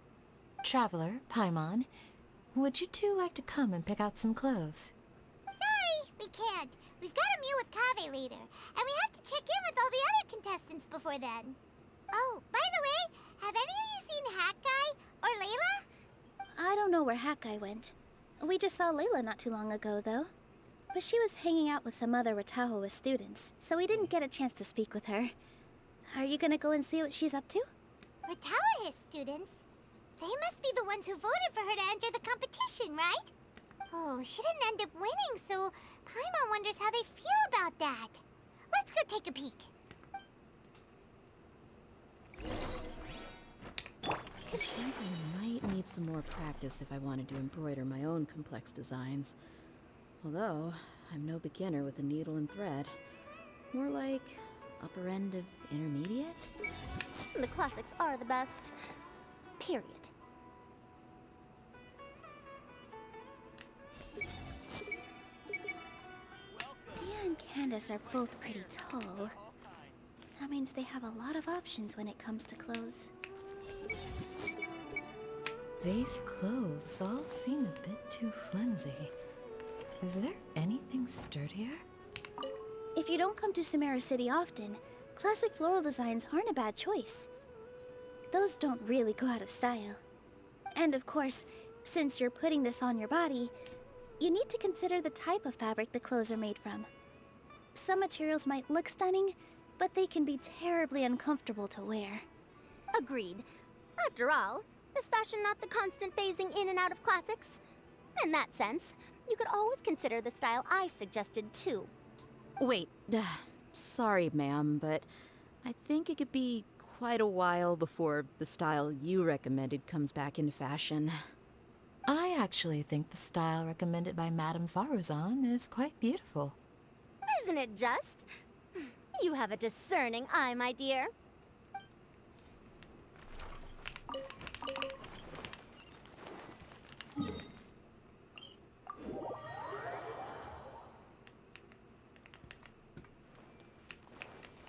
This might hurt a little.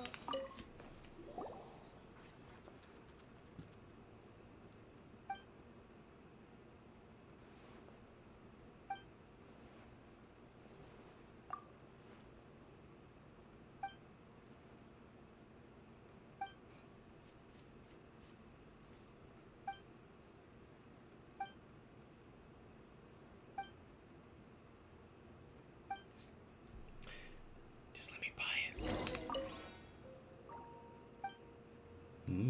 You've realized it too, haven't you? That's a little lewd.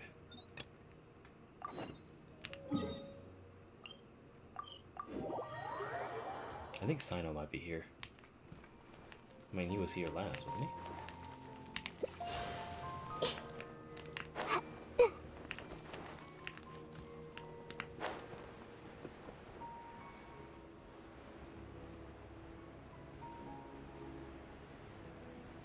Oh. Oh shit, there's people here. I can't talk to them just yet. Ah, Layla's here. Uh-oh. I'm sorry, everyone. I could have done better in the third round. Oh, stop it. If you're going to beat yourself up after doing as well as you did, how bad does that make us look, huh? Heck, it's not like any of us had the guts to enter the championship. I didn't see the whole thing, but you were the only contestant who scored points in both the first 2 rounds, right?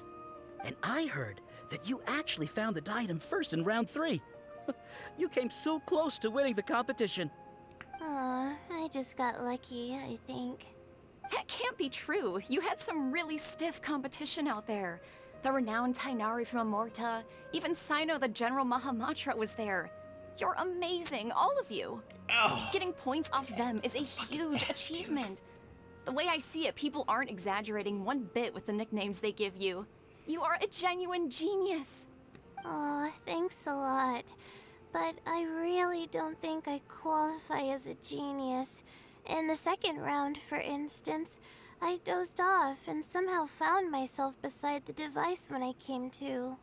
Ah, come on, don't be so hard on yourself. We've decided we're taking you out to celebrate, and that's final.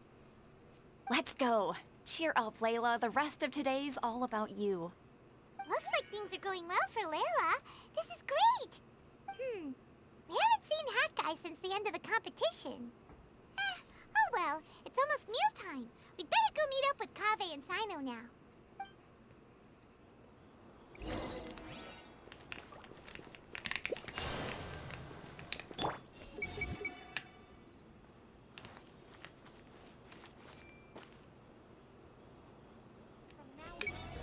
What a relief.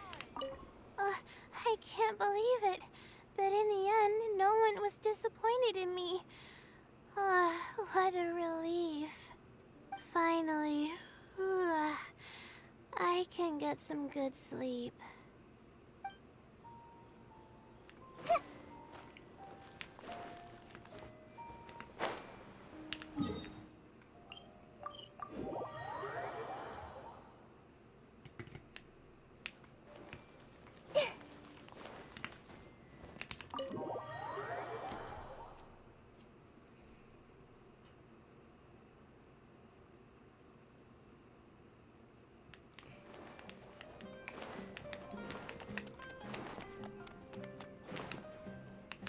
Everyone hold hands. This was some pretty successful ordering today. Not a dish wasted. Oh, I almost forgot. I should order a couple of extra things to take back home. With this limited edition card in my deck, I have reached peak connection with my cards. This is my most worthwhile purchase in quite some time. Cards are the only clear measure of performance. With this limited edition card in my deck, I have reached peak connection with my cards. This is my most worthwhile purchase in quite some time.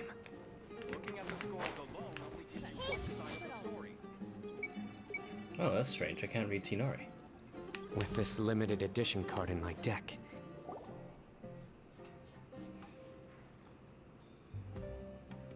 Are you sure you have enough to cover this? Don't blow it all at once. Don't worry. I budgeted very carefully, and this is well within my means. Anyway, I've lost count of how many times you've treated me. It's high time I return the favor. Oh, Traveler, Paimon, over here! Ooh, look at all this! Good food, here we come! I heard that you went to see the other contestants. How's everyone doing? Farazan found herself a student, and Layla's classmates are bowled over by how well she did. We couldn't find Hat Guy, though. Who knows where he's gone? Alhaitham's gone missing in action, too. Huh. The one time I'm actually in a good enough mood to treat him to a nice meal, he disappears without a trace. That guy. Where the heck could he have gone? I still have questions about that note he left. Well, whatever. He can do what he wants. Now, let's eat.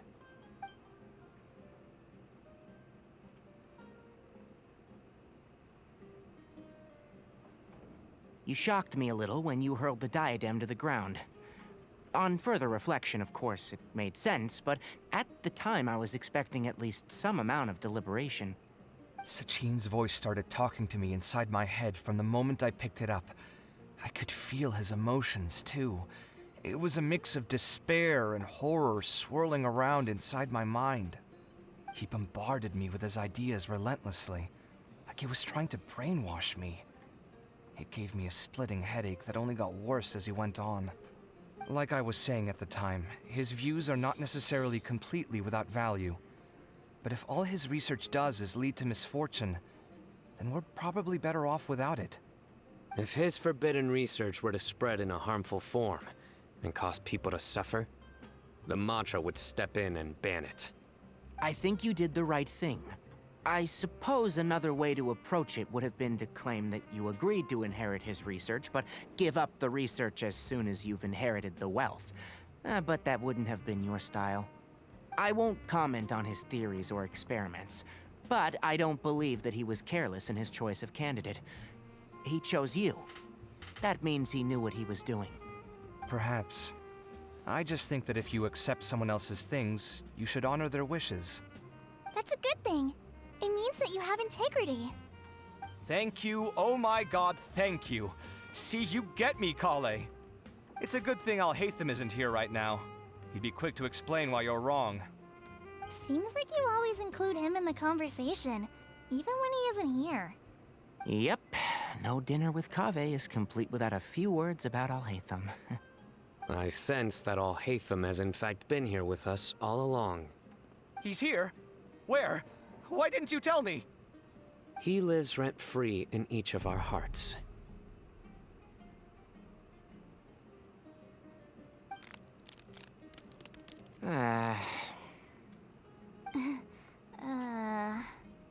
Oh, that was horrifying. It literally sent chills down my spine. Good thing you didn't say that before we started eating. That would have killed the mood in a heartbeat. All right, enough about Alhaitham. Tainari, did you achieve what you wanted out of the championship? I did. In the first round, in fact. Word of mouth proved very effective. I spoke to a handful of people, they told their friends, and so on. Now, a record number of people have signed up to attend the next lecture. Oh, are you free next month? You should come along. Maybe even say a few words. About what? I don't know the first thing about anything Amorta-related. Just play to your strengths. For instance, you could talk about the distinguishing features of rainforest architecture, or ask everyone not to chop down too many trees the next time they're building a house. Oh, well, that's no problem. Sure, I'll make time. Has everyone had enough to eat? I can order more if anyone's still hungry. I'm full. Thanks.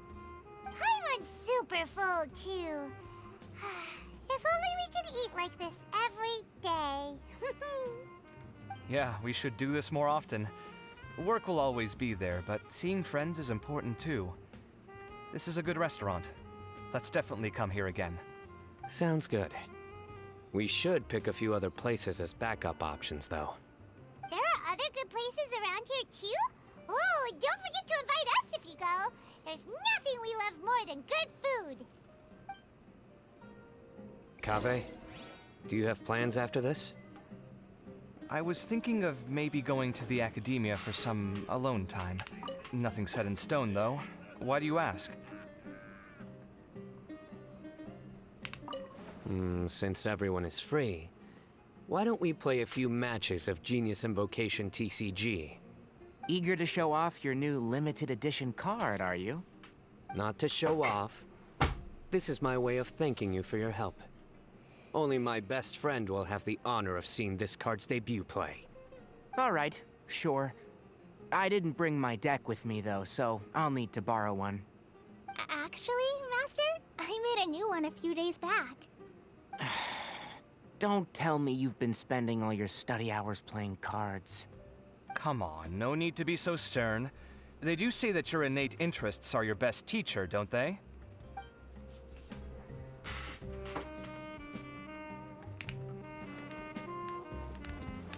Everyone hold hands!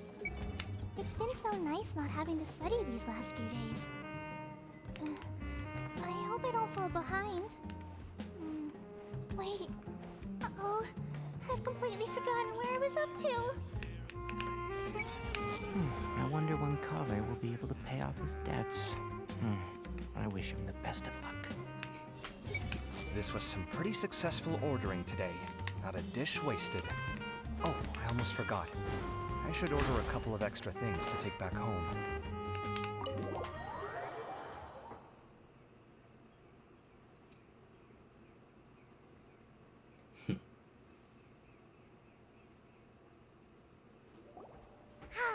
Well, it looks like this Inter-Darshan Championship's a wrap. All that stuff with Sachin and the diadem got sorted too. Have you still got anything else on your mind? Oh, right. Yeah, Sachin said that he placed his research materials at somewhere beginning with... but Kaveh smashed the diadem of knowledge before he could finish. Our village. It might be dangerous if someone finds his old research stash, right? Where do you think it could be? Holy smokes, you're right! He said he spent all that time researching in the desert, didn't he? So it's very possible that that's where he'd leave all his notes. All right then, let's head off to Aru Village and try our luck!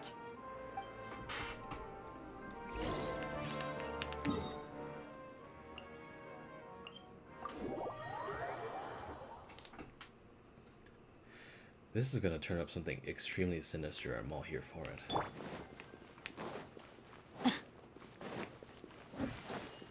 Oh, it's a item. Everyone hold hands! Yeah!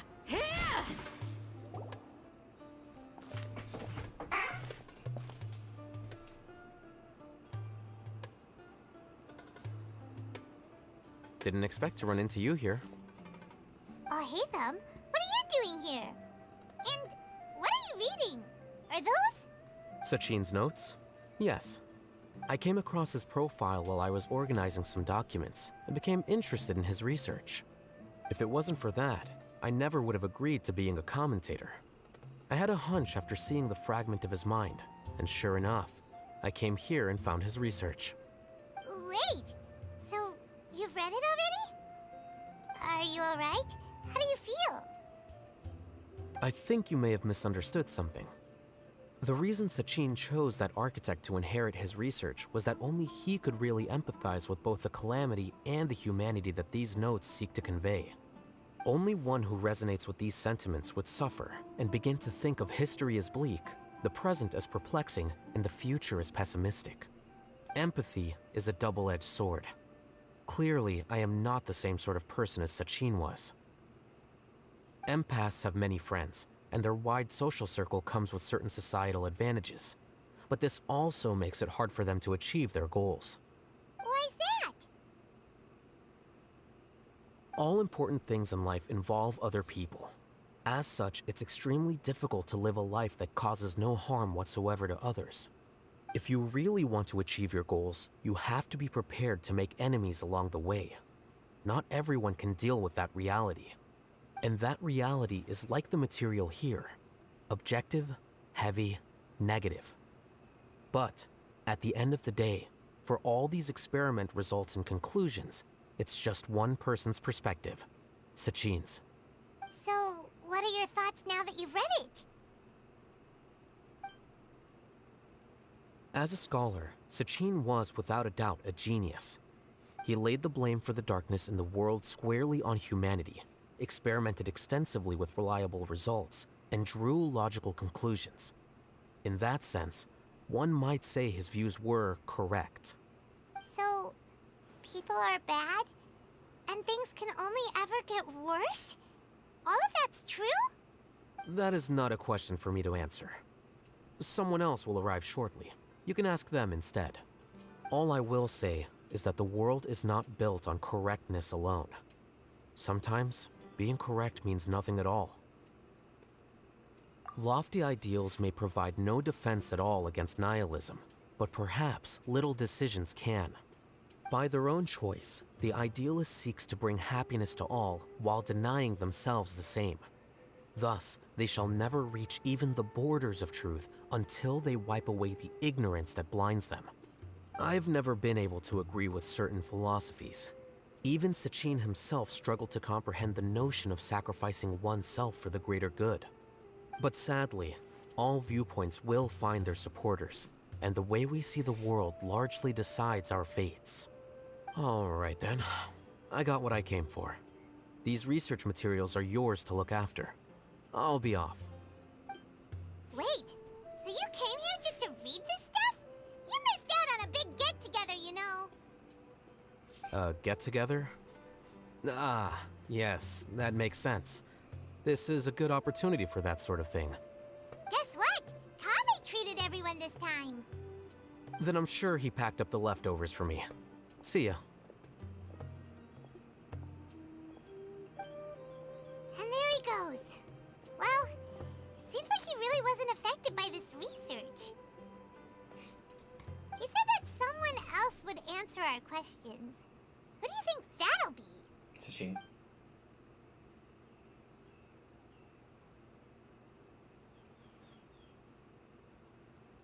Just kidding. Traveler, Paimon, you're already here. Nahida! Oh, and that guy. Wait, so you asked him to take part in the championship? Yes, it was me. Are you surprised? Not really. Did you know that there was something wrong with the diadem from the start? And if so, why didn't you switch it out for another one? Because Sachin's research is not mistaken. He spent his entire life researching this topic, and these materials are a result of that. These are the crystallization of his wisdom. Yes, I was worried that the material might cause some disruption, but I didn't want to wipe away all his hard work searching for the truth. So instead, I had Hat Guy here help me keep an eye on things. Seriously? I think you can stop calling me that now. Why? Don't you like it? Well, anyway, if Sachin's chosen successor hadn't been able to handle his research, or if it had brought pain to more people, he would have intervened at a suitable moment. And after all that, the person Sachin chose turned his nose up at his life's work. Pretty hilarious. I was also hoping that this could be an opportunity for you to learn how to interact with people normally. But it looks like that didn't work out. That wasn't necessary. I'm still paying you back for your help. And the last thing I need is more reasons to be indebted to you. Nahida, what did you mean by Sachin's research is not mistaken? Does that mean that you approve of his research? Put it this way instead. Truth to me is like a shroom boar. Some people only see the mushroom on the shroom boar's back, and they conclude that the shroom boar is a mushroom. Others see only the shroom boar's body, and they declare that the shroom boar is a boar. Still others look deeper inside and determine that the shroom borers meet. These conclusions are all correct in their own way, but none of them objectively describe the shroom borer. Paimon kinda gets it, but also not really. The world is the same way. No one, not even I included, can understand it in its entirety. All of us are somewhere on the path toward truth. Within the confines of our limited knowledge, some may blindly believe in the beauty of this world, and others may focus only on its evils. In truth, the most important thing isn't what state the world is in now, but what people hope it will become. But of course, I don't mean that as a criticism or a call to action. Ultimately, my duty as the God of Wisdom is to guide every form of wisdom to a place where it can find its purpose. That was a long speech. So what are you actually going to do with these research materials? Because Kaveh, as the successor of this research, does not wish to see these ideas disseminated, I will seal it up. But even though Sachin's research could be considered negative wisdom, it is still a building block of the truth. If someone wishes to follow in his footsteps in the future, I will not stop them. I also look forward to the day that a member of the Vahumana Darshan can not only comprehend his theories, but also find a way out from the despair as well. Vahumana doesn't have that kind of talent. Wait, you're not intending to keep me in Vahumana long term, are you? I don't remember signing up to become a scholar. Don't you think I'm useful enough to you as a prisoner? Oh boy, here we go again. You think so? Well, to that, I would say that in Sumeru, even prisoners have a right to an education. I hope that your studies in Vahumana will help you deal with your own fate and learn how best to settle old debts from your past. I will review your final thesis myself. I'm expecting great things from you, Mr. Hat Guy.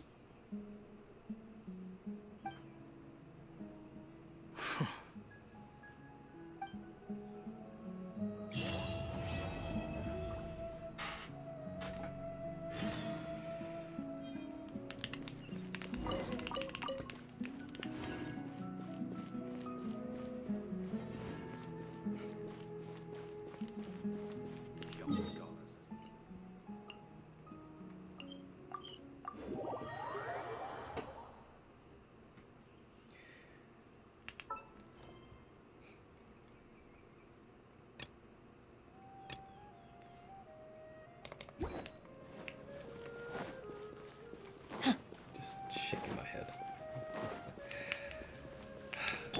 I see everything! 20 years ago, the Academia had just received Sachin's estate. To celebrate, so he said, "Why don't I win it, so I can let you play with it for a few days?" That made me very happy, and I nodded enthusiastically. But to my surprise, he didn't win. And when he got back home, he seemed extremely depressed. Later, he left home, saying that he wanted to do some investigating in the desert. The quicksand got him not long after that. For many years, I couldn't face up to it at all. If I just kept my mouth shut, maybe none of it would have ever happened.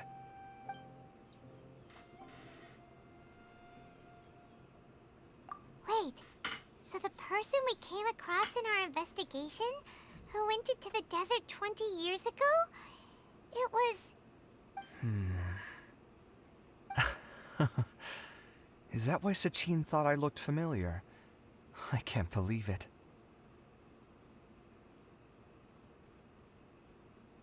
My father was always too kind for his own good. Sachin's research would have saddened him greatly. He must have gone into the desert when he heard about it to find those who were still suffering. It all makes sense now. I've tried telling myself so many times over the years that maybe his sudden depression wasn't because he didn't win the competition. Maybe something else was going on that I wasn't aware of. But in the end, it all started with me mentioning the competition to him. Oh, Kaveh. Don't worry. I destroyed the diadem. There will never be another tragedy like this again. Never again.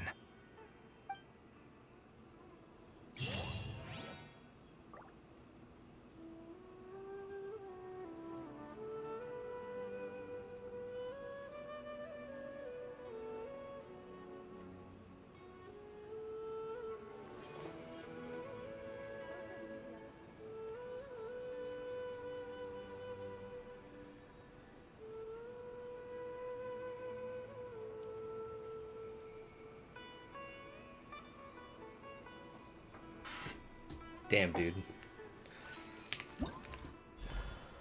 That was hardcore. Like, unsettling.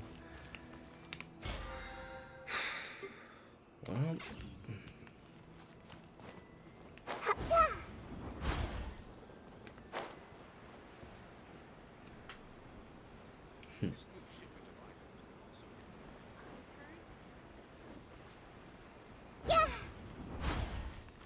Ad Astra at...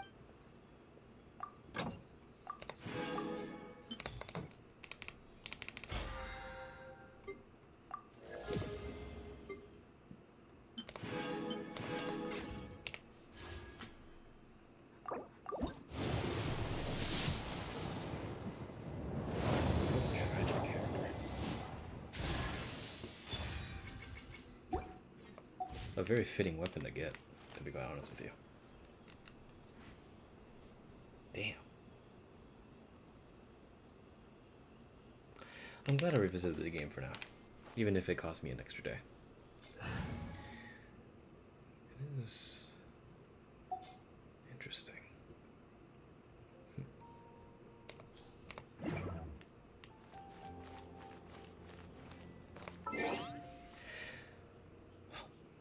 All right.